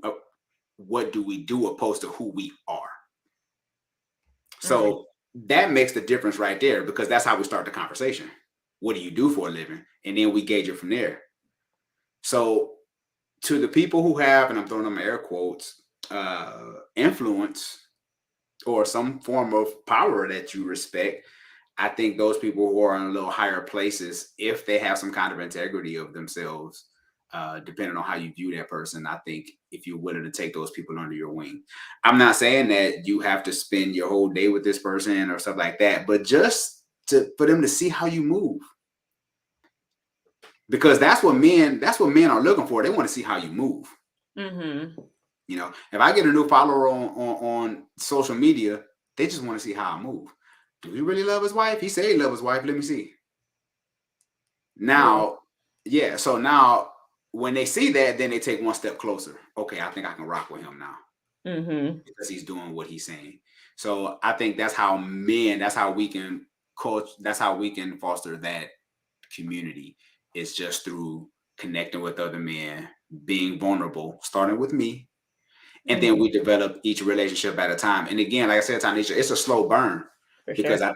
we like to think that we could just change the whole world and just kind of Mm-hmm. Benny Hinn jacket and just throw it and everybody's knocked out and laid over, that whole thing. But we have to do one relationship at a time. That's how we impact others, and that's through our kids. That's through our next door neighbor, even social media to a degree. I agree. And I think one of the comments earlier, it talked about how we become very individualistic as a society. And I just noticed that everything is a money grab. Like, how am I benefiting from this? And I think that more of us need to adapt the mindset of humble servants. And yes, of course, we are all in need of money and money pays the bills, right? but it needs to be a thing where it's like we're all contributing to the greater good of society versus only helping people when we can put a price tag on a service, or only helping people when it's doing something to directly benefit me in this moment. And I feel like that's probably one of the biggest disconnects that I'm seeing. Yeah, especially for men. Mm-hmm. It's unfortunately a lot of it is the dollar amount. They wanna know if you married to a bad chick, that's influence to a man too. Oh, he married to a bad chick. Oh, okay. That's influence by today's standards. Mm-hmm. And how much money you make, uh, the size of your following, and what your Instagram is looking like. Mm-hmm. You know, so that's just the day and age that we live in, unfortunately. There's a couple times I'm just looking at these like, oh my God. All right. So the steak sandwich. Hey, what's up? So a lot of this conversation is predicated on that one should aim for a particular type of long term monogamous relationship, or that is the natural result of growth. Is that the case for everyone? Very good question. Thank you. So, this gives us a chance to clarify. I don't think that your growth is dependent on you being in a relationship, but I think that your relationships with people, right? So that can be platonic, it can be romantic, whatever the case may be. The way that you treat them, that is a direct correlation with the work that you've done on yourself. So, what we're saying is that there are a lot of, because we're talking about men today, men who are walking around with disdain toward women, and that manifests itself in a lot of different ways. Now, those ways happen to align with relationships that are not platonic a lot of the time because we're talking about, using women for sex or, whatever the case may be. But it could just be how you perceive women in general. I've had conversations with some men where as soon as you start talking about dating or any other things that we talk about, they instantly get aggressive and it's an emotional response. And it's you women, y'all do this, and that. We're not in a romantic relationship, but the way that they're engaging with me shows that there's something underlying that's there. So it's not, again, just based on romantic partnerships with people, but the way that we interact with one another, how we speak about one another. Do I respect you and see you as a person, or do I see you as a monolith for every man or woman that's out there? So that is what I'm referencing. Mm. Tanisha, can you can you answer one question over here? I see in the comments this is good right here. I want to talk about this one. Okay, what's up? What's up? I think it's AB. Shout out to AB. He says married men don't have a clue about modern women. Married folk have no idea how it is out here. They believe most women are somewhat similar to their woman. Hmm. Okay. I mean, I think that it's more appropriate for you to maybe answer that. Like, how Yeah, do you how do you feel for about sure. that? And that's why when I seen it, I was like, Yeah. bring AB up to the stage, Yeah. right? Respect what he's talking about. Total respect, right? It's not so much about the woman that it's not about the woman that I have. Again, it's a reflection of who I am. I think we put too much weight on other people. Like, it's these women out here. No, it's you. And this is the thing about men and accountability. Once we get, I'm coming out with a T-shirt that says cuss word, that accountability is not a curse word, right? Yes. Because men became men because they were accountable. And this isn't no shade to any man. I'm just saying, like, because we were accountable, that helped mold us into the men that we became. But now it's like if you have an opinion, people are ready to throw you to the lions. It's like we can disagree and still be cool. You know what I'm saying? Like, I didn't have, like, even when I met my wife, we didn't have to get married. But at the same time, I knew what woman worked for me. Like, you have to know what works best for you, not what culture says a woman should be. You have to know what works best for you. Mm-hmm. And I think sometimes that's what we get caught up in, because we're like, oh, culture says this, this, and this, but that's not who I am. Well, yeah, it's like, yeah, you know women, but do you know your woman? It's Mm. different. Mm. So I get what he's saying about married men don't have a clue about modern women. I get what he's saying. Mm. But I mean, here it is. I'm going on 6 years of marriage to the woman I'm married to now. I still had to decipher 6, 7 years ago what kind of woman I was going to choose. Real quick, Tanisha, before I met my wife, there was a lady I was talking to, and my wife knows the story. The difference between her and my wife was, this is just for me, Mm-hmm. was their relationship with God. Mm. Right? Here was my thing. I told the girl I was dating, I said, because I'm like, hey, let's have Bible study once a week over the phone. She lived in Atlanta. I was in Arizona. She's like, okay. A couple of days go past. She's like, hey, she told me, and I'm glad that she kept it real. She said, you know what, Sean, I'm really not into all that God stuff like that. And I respected her for that. But that told me right there, she is not the one that I'm looking for. Right. Right. Because for me, I need somebody who loves God more than they love me. Mm. Mm-hmm. So you have to just know what works for you. I don't know if that's the answer, AB. I don't know if that was the answer you was looking for, but You know what's interesting to me about this? Because it's I think that we fall victim to having conflicting viewpoints, and for a couple of reasons. So totally understand what you're saying. Like, people who have been married for a long time, they don't really know what dating is like nowadays, so they might not be able to speak on it. But then we listen to a lot of these people on podcasts, for example, who are giving you relationship advice. And they are not in a healthy relationship. They're not even dating anybody. They're out there struggling like we are, right? But we take what they say as Bible and we begin to emulate what their beliefs are. And it's like, but you are trying to give me advice on something that you are not living as well. And also, when it comes to, if you think about a woman, right?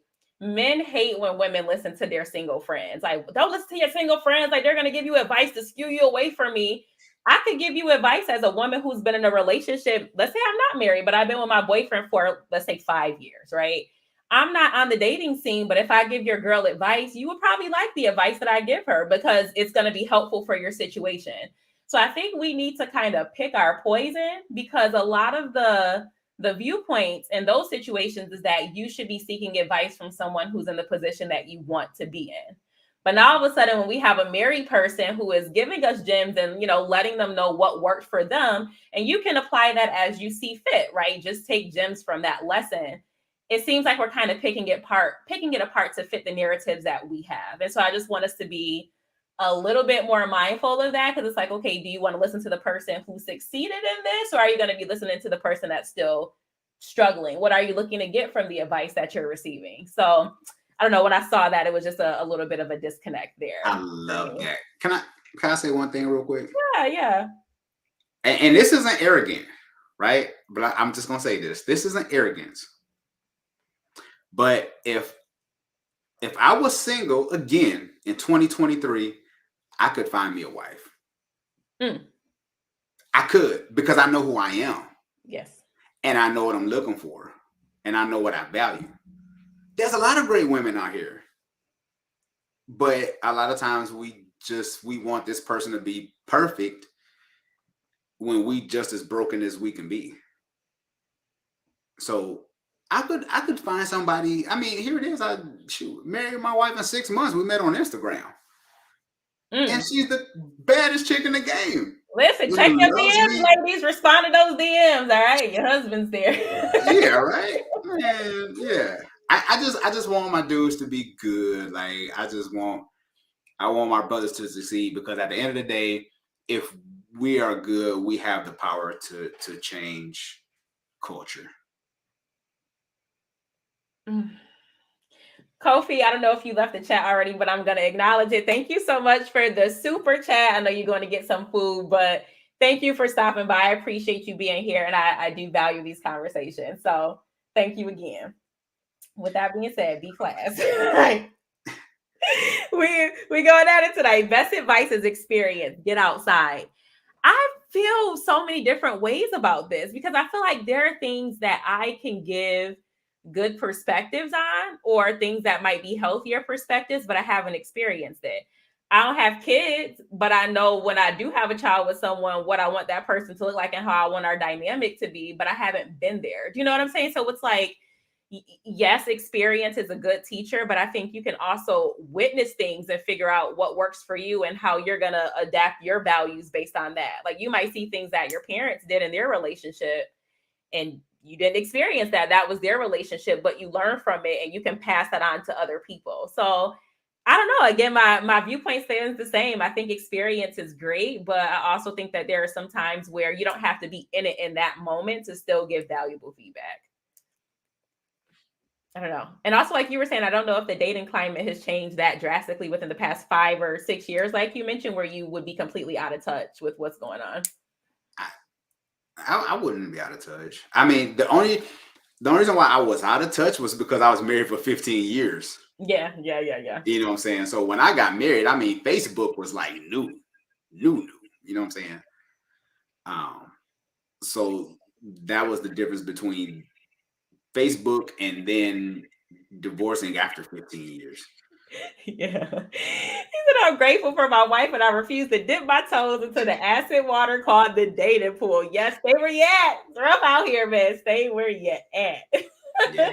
I, and I've met in Tanisha, and just from people that I've coached, clients, stuff like that, there's people out here that's willing to do the work.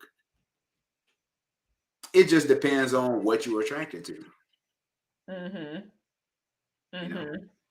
D class also says most men can find a wife, but she might be aesthetically pop though. This is what you guys tell us when you tell us we can find a husband, but he might not look the way you want him to look. So I think we have to really assess what it is that we're looking for and really lay that out against a lot of the superficial qualities that we look for. I think this is the issue with a lot of people, honestly. Like your partner is probably somewhere and you're overlooking them because they possess some quality that doesn't even really matter in terms of the longevity of a relationship and you're making it a big deal. So I honestly think this is what a lot of people are struggling with. I think a lot of I think a lot of people too.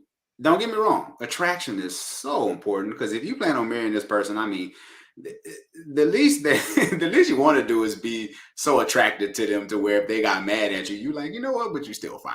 I Exactly. mean, So that's important. That's important. Yes. that's very important. But to me, this is just my opinion. What are your top three things?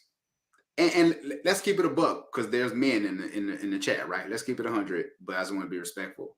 You know, if you a boob, man, there's a lot of women out here that got boobs that you can have an option to choose from. There's a lot of them out here. I'm saying, you know what I'm saying? You can go to the grocery store. You know, if you like a woman that got a big butt, there's a whole bunch of them out here that got big. Like, yes, those things matter. But at the same time, we don't, Tanisha, we have a tendency to overlook the moral part. We like more of the physical traits opposed to the uh uh the important traits, the inner man, the stuff that's in our heart, Maybe right? I should have substance. Yeah, for sure. Yeah, like are they respectful? Are they honorable? Do they, have a respect for people? You got to have a big. Hey, I feel you, Leo. I'm totally for it. I mean, I seen my wife on Instagram. I was scrolling. I was like, let me see what she got. You know what I'm saying? I was like, Lord, please let her have a butt. Please. And it ain't even gotta be a big old, you know what I'm saying? Is it proportionate to her body? Right. And I was scrolling. I said, okay, thank you, God. I'm gonna slide in her DM now because she got a booty. So hopefully that booty can match what she got on the inner man, And that was one thing that I loved about her was that she have a heart for homeless people. She has a heart for people who can't do anything for her in return. Mm, So I was yeah. like, if she have a heart for people that can't do anything for her in return, how much more, and I'm willing to give, she gonna do for me. Mm-hmm. But we have a tendency to overlook those character traits. Yeah, I agree. And so other people are saying, we're not going to bypass the physical trait. I've said this before. I do think that attraction is important for sure. But I think that when we think of attraction, we're looking for people who are on the higher end of the scale of attraction because that's what we're seeing a lot on social media. But what we're seeing is the result of makeup or filters or, all these image editing apps. So it's not realistic. And so it's skewing our perception of what attraction, beauty, you know, what that means. And so I think we should just be mindful of that. You can be attracted to them. Do they need to be like the finest person in the world? Maybe not, but that could still be your person. Mm-hmm. Brother Harrison family back. He says, Brother Sean, does your wife make you a sandwich?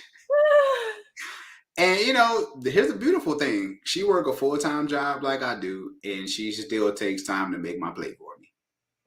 Yeah. You know what I'm saying? So, but again, a lot of that came down to me as a person and what I was looking for in a potential spouse. Not so much of her just being fine. There has to be more than her just being fine. Because you can be fine but have an ugly attitude, and it just automatically makes you ugly, right? You're gonna find out eventually. You might not know in that instant moment, but when you start really getting into situations with that person, you're gonna know. Right? It's not everything is cracked up to be. And There then, was oh, go ahead. I'm sorry. No, I'm about to say, and then we ready to drop him, you know, because it's like, yeah, she could, because, and this is old school stuff. You know, they say one man's trash is another man's treasure, that whole thing. Like, yeah, she's fine to you, but to some other guy, he's like, please, will you get that chick to leave me alone? I can't stand her. Yeah. You know what I'm saying? B-Class, we're gonna come back to you. He's still gonna come back. You gonna answer that? Hemingway, which one? The one that's one Hemingway just said. Yeah. Oh, yes, please. So can you speak on how female curiosity plays a role on what men think they should have? Go ahead, you can take the floor. Oh, you want me to answer it? Go for it, yes. Oh, I thought you was gonna answer it. I want to hear you want to answer. Go ahead, you good. Female curiosity plays a role on. I think it's the same thing. I think a lot of times women are correct, and let me know if I'm answering the question correctly. I think a lot of times women are looking for provision, protection, love, you know, commitment. I think it's those basic things. I think sometimes, and Tanisha, correct me if I'm wrong, but do you feel that women should discuss those things when they're dating? Or should they? Because to me, I feel like sometimes women talk too much in saying like what they want in a man. So he tried to become these things. Yes. You know what I'm saying? She's like, I want to protect her. I want to, and then you know, woman, I want a man that loves God. He's like, yeah. So we're gonna go to church this, and he ain't been to church in 30 years. But now he want to go to church to try to get you. I agree with that. People definitely will try to adjust themselves. The people who are not confident within themselves will do that, which kind of circles back to what you said about knowing yourself. But then I also think that a big part of it is just knowing discernment, having discernment when people do that. Because I think you can tell when someone's being genuine or not. So really being tapped into that. But I agree. I do think that women talk too much. And it was interesting because I was having a conversation with someone. And I actually asked him, I'm like, well, it was something like, well, what do you feel are like green flags or whatever the case may be? And his response, I was like, I respect that. He was like, I'll let you know as I see them. Right. And I think if women could adapt that mentality where it's like, I'm just going to observe you. And when I see something that's good, I'm going to be like, okay, I'll make a mental note of it instead of vocalizing everything and kind of giving too much information too quick. You wouldn't run into those issues as much of men trying to alter themselves to be what they think you want. There's you got some love by Lee. Yeah. Shout out to Lee for the money. Thank you so much, Lee. Shout out to you. Appreciate you. So about the man submitting to the men's guidance, aren't the Kevin Samuels followers submitting to his guidance? How about the podcast bros? Red pill content. LOL.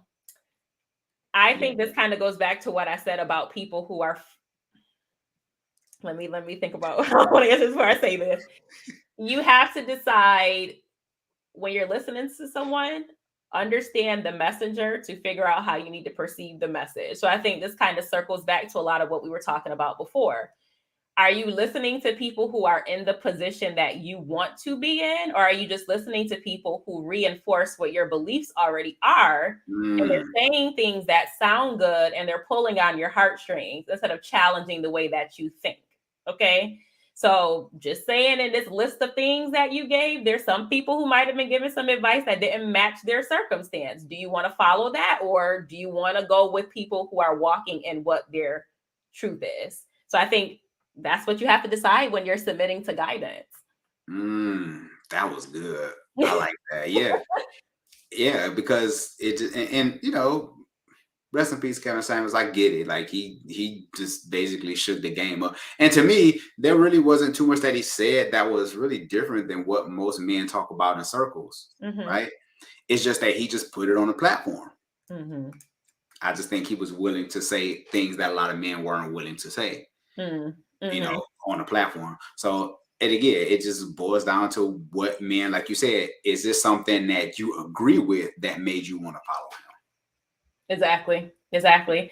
Shout out to Figuring Ish Out. Thank you so much for the super chat. You always come through and show love. So thank you so much. We are going to keep live streaming, y'all. I love this. I love tapping in with y'all. So we will definitely keep up with it. Thank Yeah. you so much. This is really, really good. Shout out to all the people that's in your live stream, like especially all the men, because I love to be able to connect with other men because a lot of the conversations we have are they unfiltered, and a lot of people can't rock with that, and I Mm-hmm. get it. But yeah, just have those conversations because there's a guy, Puka Fella Records. He says, "Nah, Tommy Sotomayor said it a decade ago, and they was going in on him," which is true because a lot of things that we deal with, Tanisha, that like there's nothing new under the sun. Yeah. It's just that times change, and you get a group of younger people that's being born. So to them, this is new news. Mm-hmm. And you're like, I don't heard that before. It just looks different just because we live in a different day and age. So what these guys are saying is really nothing new. I just think it depends on my advice to a lot of men, especially people on social media, is just be careful who you take advice from because they could be speaking from a bitter place, Mm. Yes, yes. you know, because at the end of the day, if you don't know what they're dealing with, Right. you just seen that they had 600,000 views in the first hour, and you was like, "Oh, that must be gospel." Mm. You know what I'm saying? But to me, if it isn't helping you, if it's not you, then it's okay. You don't have to rock with that. You have to know what works best for you. And on top of that, are you willing to make some necessary changes? Because any healthy relationship will challenge you. And a lot of people don't like being challenged, A lot of especially when it comes to their beliefs. Yeah, and I think kind of piggybacking off of that, we have to be mindful of perception bias. So seeking out information that already aligns with what you agree with, right? You should want to be challenged. You should want to maybe check out somebody who you might see a title and be like, I don't know if I agree with that, but I'm going to hear you to see if I can develop new perspective. So just be mindful of that as well, because if you put yourself into this black hole of just looking for specific information. We know how these algorithms work. You type in one thing in Google, next thing you know, you got a whole bunch of videos on your feed about that one thing. You're having a conversation on the phone with someone, then you're seeing things pop up, right? So if we're intentional about breaking out of what we're viewing, what we're consuming online, it's gonna keep reinforcing those biases that you already have. Mm. Ooh, you want to take B class? Yeah, Yeah. I was already on top of it. Yes. So Sean used the word vulnerability about 3 times tonight. I like both of your perspectives on a man crying in front of his woman. I am firmly against it and not due to trauma. It's logic based for me. You go first. I want to see You you want? go You want? first. Yeah. Okay, I'll answer that. Yeah, B class.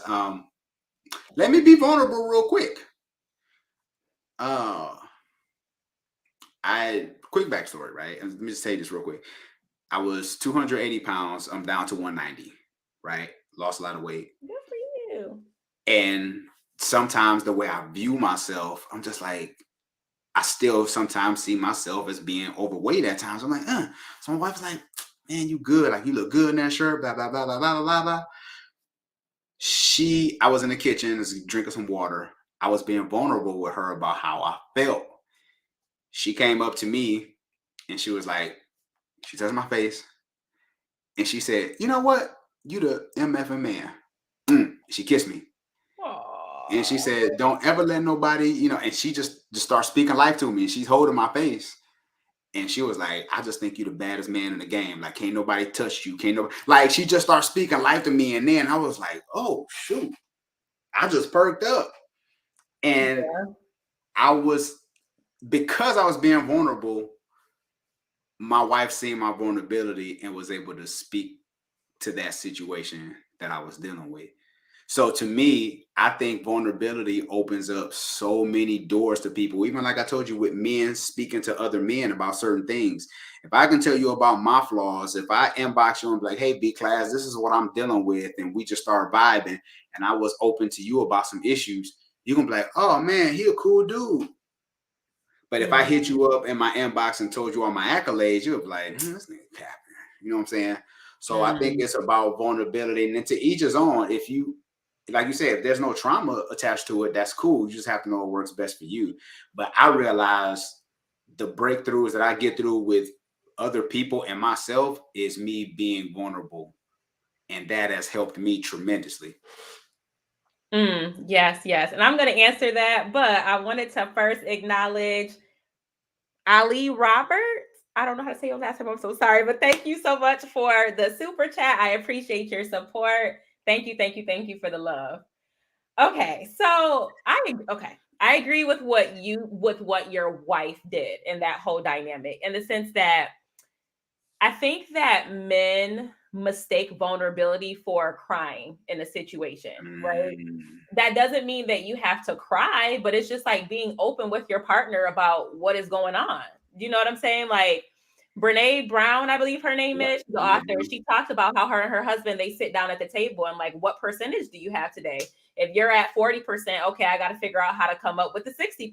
If we can't do it, then we got to make something work, right? So it's being able to vocalize those things, but that doesn't mean that it's going to be an emotional outburst. And I think that we have such a black and white way of thinking where it has to be one thing or the other. It's I'm either crying to my woman or I'm completely closed off. And I think what women are saying is that we just want someone who's in the middle. Now, I will say that there are some women, because I see TikTok and Instagram reel clips and things like that, women are they can be very ignorant when it comes to a man being open about those things. But I think that speaks a lot to the men that she had in her life, right? Because I've seen my dad do both. I always say this, like, and I tell men this, like, this is why I like transparency. My dad will go out and try to beat anybody's ass. Sorry to curse on the live stream, but he will. Okay, he does not care. He will protect his family. But he's also had very transparent discussions with me so that I've seen the balance of both, right? I don't see it as it has to be one or the other. And so I think that, kind of like we were talking about before, when it comes to emotional availability, just unlearning a lot of the things that we've been taught and understanding that that's okay. But that goes back into knowing who you are and being comfortable within yourself so that that does show in your relationships. Mm. And and I want to piggyback off of that because one of the reasons for my demise in my first marriage was I didn't know how to be vulnerable Mm, because I didn't get that in my childhood. Because when I was vulnerable to my mom would be like, "Well, you complaining about this? Well, what about these bills? What mm, about what about me? What about stuff that I got to do?" So that taught me, that programmed me that I wasn't important, that she didn't validate my feelings. So those very things damaged a lot of my relationships because I was like, "Oh, my opinion doesn't mean anything." So I would do a lot of stonewalling. I would do a lot of shutting down because in my head, I'm still hearing what my mom's saying to me, that I don't have an opinion, that I don't matter. So I chose mm. women based on my insecurities. So that made a difference for me Can you once I was expand able to. on that? Because I feel like a lot of men might go through that. So when you say that you chose women based off of your insecurities, what qualities, I don't know if I want to say qualities, but what characteristics did those women have? um, they was just down for whatever. Mm, Like the standards wasn't as high. We didn't discuss like boundaries and stuff like that. Like it was just more of like who's ever willing to be like, what's up? Somebody who was willing to pay me some attention. Like, those were women that I chose. Because a lot of times men, it's just like, a shark can smell blood. Like, a lot of times men, we can pick up on women insecurities. Mm-hmm. So for me, I chose women that, I remember one time I seen this woman in the store, I'll never forget. She was dressed nice, walked with her head up high or whatever, and she just looked like she just walked in confidence. And I said, I was about to go up and talk to her. I said, I'm gonna take my chance. I'm gonna go and talk. She was like, boy, you don't get out of here. I was like, okay. Oh wow, okay. Yeah, but I was young. I was like 22. I was a kid. You know what I'm saying? Mm-hmm. But that taught me a lesson. Like, oh, this woman ought to, like, she ain't got time for me. Mm-hmm. So that let me know right there. Like, oh, I'm lacking something because she's seen it before I can even really give her a whole conversation. That's real. That's real. So yeah, I guess B class to kind of summarize, because he was saying how a lot of men are agreeing in the chat that you can't be vulnerable, reshaping what vulnerability is. Because for me, you could tell me something like, I don't know, just to give a random example, like my mom, when I was a kid, she did this, and that, and it made me feel this kind of way. I didn't understand why she would do that. To me, that's vulnerability. Like, you're disclosing something that happened to you as a child. That can be a very sensitive topic for us. So again, transparency, vulnerability, having intimacy with people. What does that look like? I don't think that it's always crying, because I've been very vulnerable with people, but I've never cried in front of them, but I still disclose things about myself. So it's possible for you to do that. And maybe you have those moments where you cry to yourself if you don't feel comfortable doing that, but just expressing what is going on, having that emotional intelligence where you're able to understand that something is going on, and then conveying that to your partners, your friends, that can be vulnerability. So, Tanisha, let me ask you a question. So, how were there ever any men that you felt that you can be vulnerable with, Mm-hmm. and how did that go for you? Um, there definitely have been men where I felt like I could be vulnerable with, but I think that, how can I say this? I think that something my therapist told me is that people don't need to know everything about your backstory, Mm, right? So let's say I'm insecure about something. So something that I probably should tell you. Let's say I'm insecure if we're together and I feel like I don't hear from you all day. Like, that's something that's triggering for me. I probably should let you know that as my partner, so that you're aware of it and you can decide if you want to adhere to that or not. I don't think I need to tell you I'm insecure if I don't hear from you all day because my boyfriend, he cheated on me and he took me through X, Y. So you have to know what your limits are, because if you release too much, you can run the risk of trauma bonding with people. And we don't want that, right? So you don't want to have that shared feeling of trauma with people. And so I'm trying to learn how to balance that, where I'm expressing things about myself to make it so that you better understand me for things that are going to be important in our relationship, but I'm not displaying or revealing things that you probably didn't need to know, kind of like word vomit. mm. But I think men in general, I mean, I think the only thing that I would have ever probably been concerned about is if I'm releasing or revealing something about myself and like, okay, is this person going to try to use this against me in the future? You have to be mindful of things like that. But I will say, I think that men in general are a bit more receptive to women being vulnerable versus the reverse. So that is a thing for sure. So, do you think that most women can't handle men's vulnerability? um, I think a lot of women can't, because we Mm, have all been conditioned to believe that men don't express vulnerability.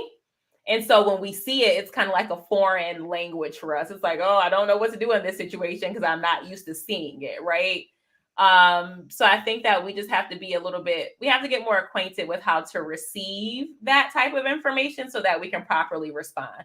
Because the same way you guys are getting the messages about emotions being weak, women are hearing that too, right? It's not one sided. This is what I was saying before. We're both growing up in these households. We're seeing similar messaging. It's impacting us in different ways. So women definitely do have these viewpoints for sure.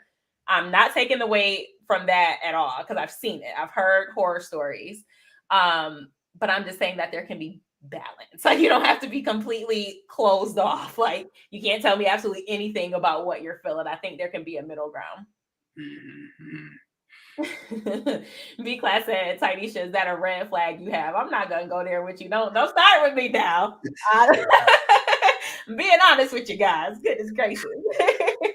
No, that's good. That's good because I've learned over time that like you say, everybody can't handle what you are willing to put out there. I think you maybe just kind of breadcrumbs, give them a Mhm. little something and see if they can handle it. If they can't handle it, now you know what I'm But saying? another thing, I'm a big supporter of therapy. And Mhm. so I think we need to understand that your partner is not your therapist, right? So there are some things that you might need to work through, and yes, your partner can be supportive, but a lot of those deeper rooted feelings that can be with a therapist. And so if your concern is that, in relationships you're not able to reveal those things, then I really wish that we would change our perception of therapy and be more open to it, because that is an outlet for you. But a lot of people aren't willing to do it. And so you have to, again, figure out if you feel like you have things that you need to heal from, things that need to be heard, there are outlets for you to do that. But a lot of men tend to be resistant to therapy as well. I was gonna say about that. Like, why does it seem like so many men are resistant? Is it just that they have issues with vulnerability in general, and why? Because therapy is so common now, right? It's Hmm. common. Uh, would you date someone who isn't in therapy? Ooh, that's a good cool. Is it okay? So I'm gonna give you guys a little bit of a story time, and it's so crazy how this comes full circle. I was dating someone, and it was very evident that he had mommy issues, right? And I noticed it. And so I would kind of give little subtle things like, okay, well, have you kind of put these things together? Or have you figured out or thought about why you do this? Or have you talked to your mom about this? If someone has issues that I'm seeing and I'm asking you, like, have you processed it? Are you working toward improving it? And you're like, no, no, no, no, no, that's a problem for me. Now, if you are taking the steps to learn about yourself, you're on your own journey and you're healing from those things, I think it's possible to do that without therapy, right? Some people find that in religion, spirituality, you read, like you could do a lot of different things. Therapy might not work for everyone. You might not have the resources for it. So I get it. But I need something. Like you got to show me something that you're developing a sense of self awareness. If I'm pointing out things in you and you're just like, no, I haven't thought about that, or oh, it's not a problem, and it's everybody else, it's not me, that's when I feel like I have to abort mission. That's Mhm. a major red flag for me. Mhm. I agree because I'm an avid reader. I love reading, love learning, but I will say that vulnerability is what took my marriage to another level. Mm.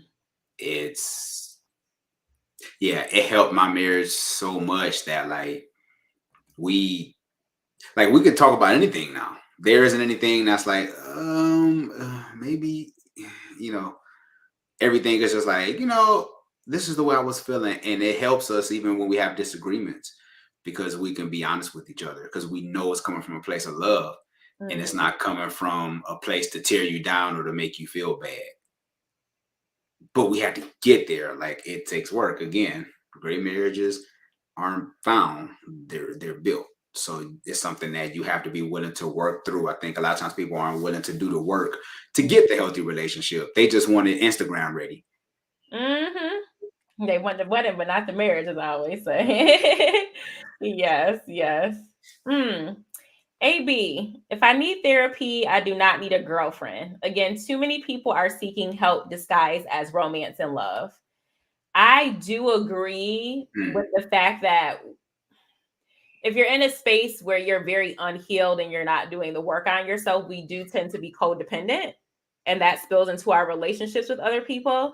But I wouldn't necessarily say that if you need therapy, you don't need a girlfriend. Because there's people who are married who can probably benefit from therapy and they're still making it work. It's always going to be a journey to develop yourself, whether you're single or if you're in a relationship. And I talked about this in one of my other videos, but I just don't want us to and I'm guilty of this myself, go into this hermit mode where it's like, I'm not ready, I'm not ready, I'm not ready, I'm never going to be ready, I have to work on this. And before you know it, you're just always going to be by yourself because there's always going to be things that you have to work on. but I think it's possible to multitask. Ooh, can you take this question right here by Start the Convo Pod? Yes, for sure. Depending on insurance, therapy can add up to be a bill expense. Many want to, but don't want to admit they can't afford it. Can I? Go ahead. Go ahead. Okay. I love this question. But to me, this is me. Mhm. If you taking trips and all your Instagram pictures is you in other countries, how could you not afford therapy? I think it's about priorities Mhm. because guess what? You can be in Brazil with you and your issues. You know what I'm saying? Mhm. Yeah, it's a temporary getaway. It's an expensive getaway, but you come back, you still got the same issues. Mhm. You know, and don't get me wrong, I'm sure there are some people who just can't afford therapy because there's a lot of people that live below the poverty line. And For I sure. don't want to ever, but for the most part, for the most of us, they can afford it. If you get in the check every 2 weeks, you can afford therapy. I just think it all depends on what you prioritize. Mhm. That and again, here's another good hint to find out if somebody is really interested. Because to me, I believe self-improvement is top tier. I Mhm. believe if you're willing to spend the necessary money, right? Wherever your treasure is where your heart is, right? So I think if you're committed to learning, to reading, you're buying courses, you're buying books, you therapy, all those things, that shows me that you're a good candidate to possibly be with because you're willing to do the work. Yeah, I agree with you. I think so many people talk themselves out of therapy, and like there's therapists. I'm so happy to post resources, but there's therapists who do things on a sliding scale. A lot of jobs have employee programs where you can get sessions covered, even if it's like 4 sessions, for example, just to get what you need to out there, like to vent. There's community-based programs. We talked about books. There are people who are on YouTube talking about things that might align with what you're going through. And YouTube is free. If you got Wi-Fi, you got internet on your phone, there's so many different avenues. And so my concern is just that people talk themselves out of things before they even try to put in the work for it. So there are a lot of different avenues there. It doesn't have to be you just paying for it. But that's why I was saying it needs to be some sort of self-development going on, even if you can't afford therapy. Therapy is low-key litty. Yes, it That's is. real. It That's is. real. I'm grateful for my therapist, man. Listen, the my therapist, especially my first one, I got so many breakthroughs, Mm-hmm. Tanisha, stuff that I didn't even know. I was just like, because sometimes you just have to talk it through, Right. and they just want to hear you say it, Mm-hmm. and you just be like, you walk out of there like, I did not know I was struggling with that. You know what I'm saying? Mm-hmm. And a shift in your mindset can change every relationship. That's why when I hear guys or talk bad about women and stuff like that, I'm like, look, most of the time it's you. If you can shift the way you think, everything else shifts. It's just like you remember, and to all the guys in the chat, I don't know if you used to collect sports cards back in the day, but I used to collect the sports cards, and they had the little 3D holograms, Mm-hmm. and you used to turn them, and they would look a certain way. And that's the way I look at like relationships. Like if you changing your perspective, it looks different. But a lot of guys are still hung up on what happened to them in 10th grade, what happened to Mm-hmm. them in the freshman year in college. And I'm like, so we're not gonna get over that. Yeah, it's victim mentality. Victim mentality, and I think it that cripples so many of us. And I always say it sucks. Some people have harder lives than other people. Of course. And you just have to decide, okay, are you going to sit there and sulk in the fact that you had a crappy life and you have to work harder to reach a point of healing and happiness than other people? Or are you going to put in the work to do something about it? And that's our responsibility to do that. So we gotta let go of that way of thinking. Uh, What's up? Tanisha, AB says that supports my point. If you require therapy, and the cost of that, etc., then my relationship would take a hit. Trips and outings, short term joint goals that cost. Real quick, Go ahead. Anisha, I have an individual therapist and I have a marriage therapist that Mhm. my wife and I both. So people look at me crazy. They're like, "You got two therapists?" Yes, my wife got her own therapist. I got my own therapist. We have a marriage therapist we see together because we invested in making our relationship work. So the trips and the outings don't mean anything if we don't like each other. Right. You know what I'm saying? I don't know if you ever went on a trip with a girlfriend or something like that and y'all were arguing the whole trip. It sucks. Yeah. But if you wouldn't address those things in therapy, you just had that much more fun on your trip because you can even talk about some things. You're like, I was in therapy today. I didn't know you felt like that. You know what I'm saying? And it could just lead to a whole breakthrough. You never know. So I just think it depends on what you value. I mean, I'm just gonna say if you tell a woman that you can't put in the resources to a trip or things like that because you're working on yourself, that woman doesn't really like you. And so I think you just need to redirect your attention elsewhere. I mean, if they're thinking about a long-term relationship with you, they should be wanting to see that you're putting in the work to better yourself. And if all women, which I highly doubt this will happen, but if every single woman you come across is thinking the same thing, then be single. I think we have a fear of being alone, and that's a major problem. Like we always feel like we have to be in connection to someone else in some kind of way, whether it's sex, a romantic relationship, whatever the case may be. It's okay to take that time to yourself. That's what you should be doing while you're single so that you're improving yourself when you do decide to be with someone else. And that's okay. Maximize being single. I love it. Maximize Yeah. being single. So I want to kind of switch gears a little bit because we always want people to walk away feeling like they got some gems from the conversation, which I feel like we dropped so many gems already. But So many.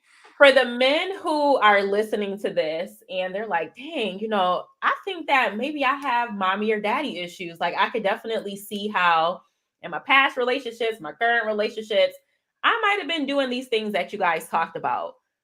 What do they do from that point? What is the next step to become a better person? I guess the question would be, I, that's good. I would like to ask, who are you accountable to? Mm, I think that's the big one. Because if you aren't accountable to anyone, you will always be right in your own eyes, and you can damage a lot of relationships by being right in your own eyes. So I think that's the biggest thing. Who are you accountable to? Who are you willing to submit yourself to? And are you willing to learn, or are you just set in your ways? I would ask those three questions. Unlearn some things, mhm. because just because what we were taught doesn't mean that that's always true today. Somebody could have just colonized you into making you think a certain way. So those will be my things. Those will be the three questions that I would ask for you to ask yourself. Mm, that's good. That's good. What would I say? I think that in terms of accountability, I think that can be having conversations with people who you feel like you actually have inflicted trauma on. Like that can be a form of healing as well. I've definitely had conversations with people where it's like, yeah, you kind of met me at a time in my life where I wasn't the best version of myself, but I want to tell you about it, right? Because sometimes I think that we inflict trauma on other people because they don't understand why we're acting the way that we did. And I think women in particular, we tend to internalize a lot of things. So if a man couldn't do right by us, he couldn't commit, whatever the case may be, it's like, well, what was wrong with me? Right. And they're walking around with that burden thinking that something was wrong with them. So if you can start kind of having, how people go through like AA, and like one of their steps is that they have to make peace with their list of people, like have those conversations with people, but then also just learn how to forgive yourself for things that you Mm, have done. Because it's hard when you start reflecting on things and you realize, like, wow, I really was messed up at this time. Everybody was messed up at one point, understanding that this is a journey we're all learning and just forgiving yourself for those things and then moving forward. So I would say mm. that's kind of like the first step, right? That accountability piece. Um, but I guess I'm curious to know. So, in the case of the man who has mommy issues, how do you recommend men navigate these conversations with their mom? Right. So I realized my mom did X, Y, and Z. It caused me to become this way as an adult. How do you have that conversation with your mom? Oh, that's good.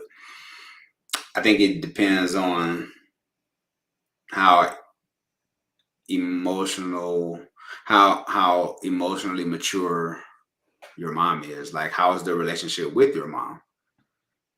Because if it's volatile, you can't go to her like, "Hey, mom, you traumatized me." She's like, "Boy, if you don't," you know what I'm saying. So I Mhm. think if she's in a good space, depending on age too, because sometimes our parents can be a little old school in their approach. Mhm. Um, just be vulnerable, right? Come to her with what you felt like, not pointing, because if you're pointing to her, then she's gonna shut down. Mhm. Just kind of reframe it to where you feel like you struggle as a child, whatever you struggle with, and kind of bring that to the table. And if they're willing to be open, and then you have to ask yourself, what are you looking for in return by having this conversation with your mom? Exactly. Yeah, because if you're looking for her to apologize to you, you just might never get it. Yeah. And So what? safe, I do remember that from last time. It's pronounced safe. Got to go to therapy together. I mean, yeah, I think that would be the ideal situation. I don't think that a lot of people have that luxury for multiple different reasons.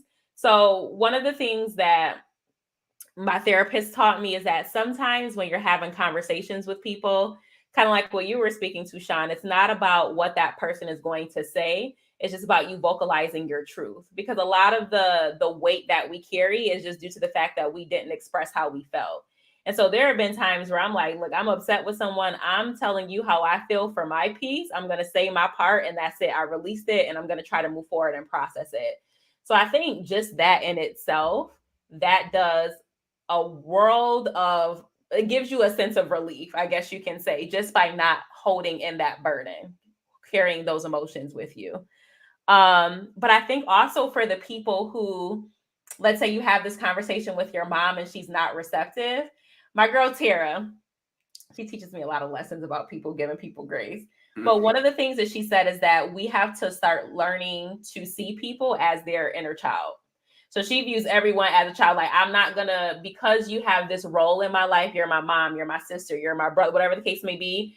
I'm not going to say you have to behave this way because you have that role, but I'm just going to accept you for who you are, right? So I know that you've been through things that have shaped you to be the way that you are, and it might not be what I like or what I need you to be at this point in my life, but I'm just going to accept it.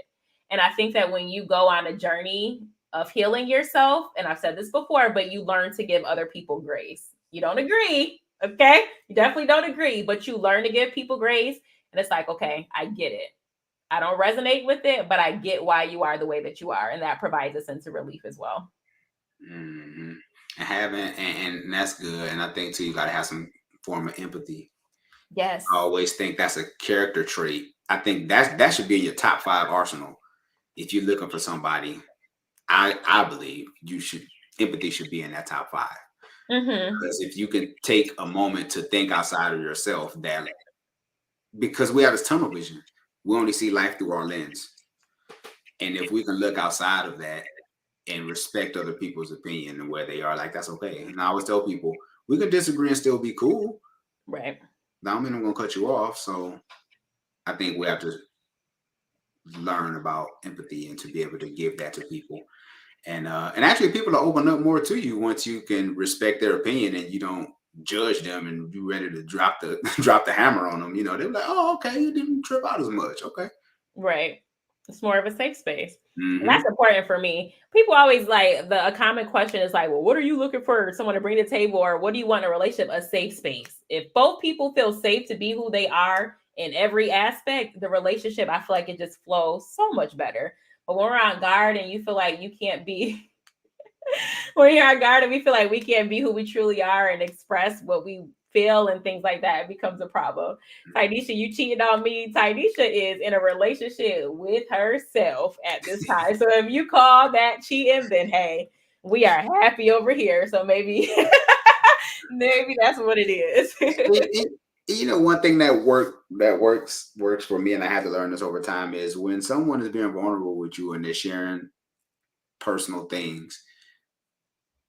I've learned like keywords is like, I'm listening, or tell me more. Like, I'm Mm, listening. Like, don't even come to them sideways. Just be like, I'm listening, or tell me more.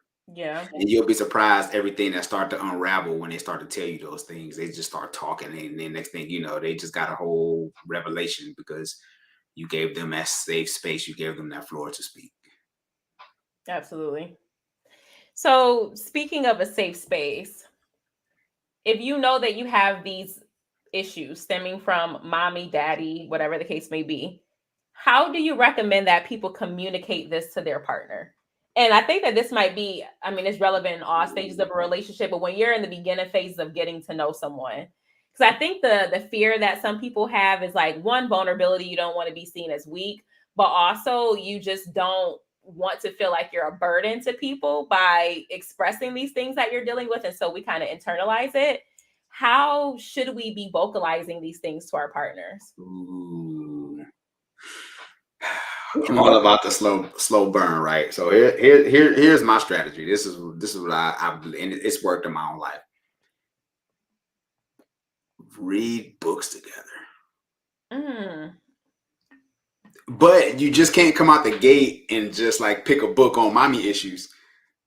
You almost kind of gotta warm them up, mm-hmm. and then even by doing so, it deepens the intimacy in your relationship.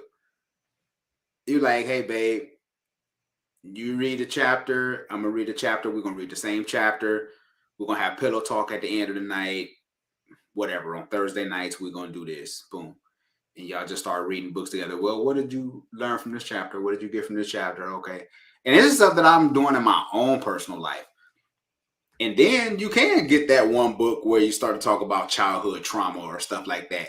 And now you start having them conversations. And Right. now that person don't feel attacked because you're reading the book together. You're not coming to them sideways.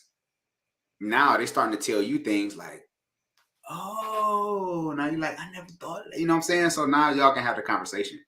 Mm-hmm. But that's something that works for me. And I think even maybe from a practical sense, well, not practical, but I think you could just talk about your childhood issues. Yeah. So it's like an equal exchange of things. Yeah. You're gonna be like, when I was 10, da, da, da, da.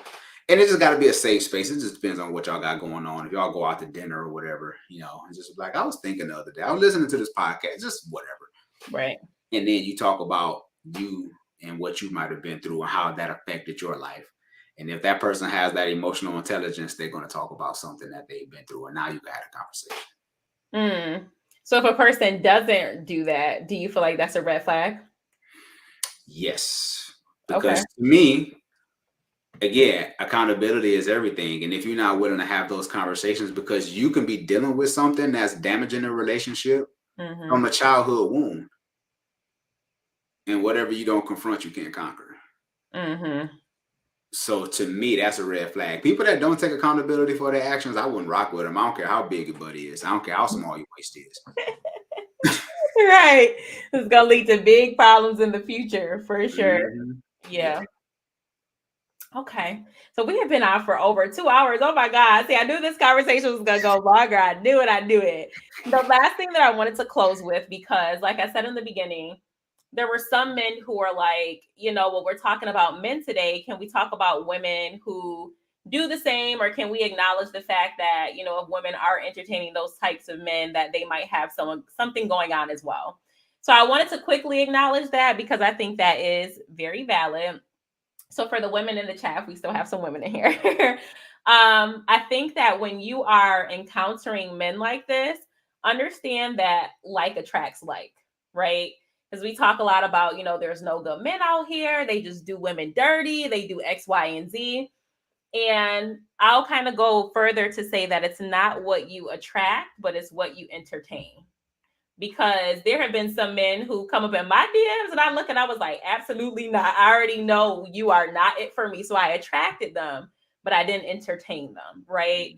And so if you are coming across these men who have the things going on that we talked about, so they're juggling women, emotionally unavailable, they disrespect women, whatever the case may be, understand that they are probably mirroring something within you, and that's a sign that you might need to work on things yourself. But that's where your discernment comes in, following your intuition, right? Learning how to listen and trust yourself when things seem off with the person. Because I feel like with any of these red flags that we're talking about, a lot of women know you sense something and you just kind of push it to the back of your mind because you like them or you want to give them the benefit of the doubt. So learning how not to do that. And if a person did get past your defense, which is your discernment, figuring out why that happened. So that is the message that I would have to women who are on the receiving end of everything that we're talking about tonight. Ooh, I agree 100%. Absolutely. Don't ignore the discernment, especially that first gut feeling. Mm-hmm. You know, because for some odd reason with the ladies, I know sometimes y'all just be thinking like, if I just show him some grace, maybe he deserve, you know what I'm saying? Maybe I'll give him a chance. 4 kids later, and no, you like, I knew I should have listened to my first gut. Yeah, exactly. Yeah, so knowing when to walk away is important for sure. Okay, y'all. So thank you so much for everyone who is still in here with us 2.5 hours later. This was a dope discussion. Before you exit, make sure you hit the like button. If you felt like this was helpful, share this with your mama, your cousin, your auntie. Tell people to come through to the next live stream. I love having these discussions with y'all. Sean, are there any closing comments that you would like to say tonight? Shout out to everyone who was in the group chat today and everybody who asked questions. Well, first of all, thank you for allowing me to be on your platform to be able to speak to your people, Tanisha. So I appreciate you. Yeah, for the men, you have value regardless with a woman or not. You are complete as a man. You're good. And I think a lot of times when we start to see our value in ourselves, then we can add value to others. I think men has gotten a bad rap for so long that we just don't really value ourselves the way we should, and we keep playing the same narrative over and over again. So let's just make some changes and know that you are valuable all by yourself. Yes. And understanding that even though there might be societal standards that enable behavior, just know, have that moment of reflection to know when you're operating out of hurt, out of ego, versus you actually doing something because you feel like it's the right thing to do. So I think that is the biggest thing that I can kind of share with you guys. Even though society might say it's okay for you to do, understand that you have your own values, your own morals. You need to know who you are and then walk in that. Yeah. Shout out to AB. Thanks. I appreciate it. Yes. Thank you, AB. You've been great. And thank you so much for everyone who trying to, especially B class. You were giving us all those comments today. Like, thank you so much for your perspective. All right, so we will definitely put Sean's information. If you want to follow him, we'll make sure we link his YouTube, Instagram, so that you can stay connected. Thank you again for your beautiful energy. And until next time, stay safe, stay blessed. Have a great night. Bye.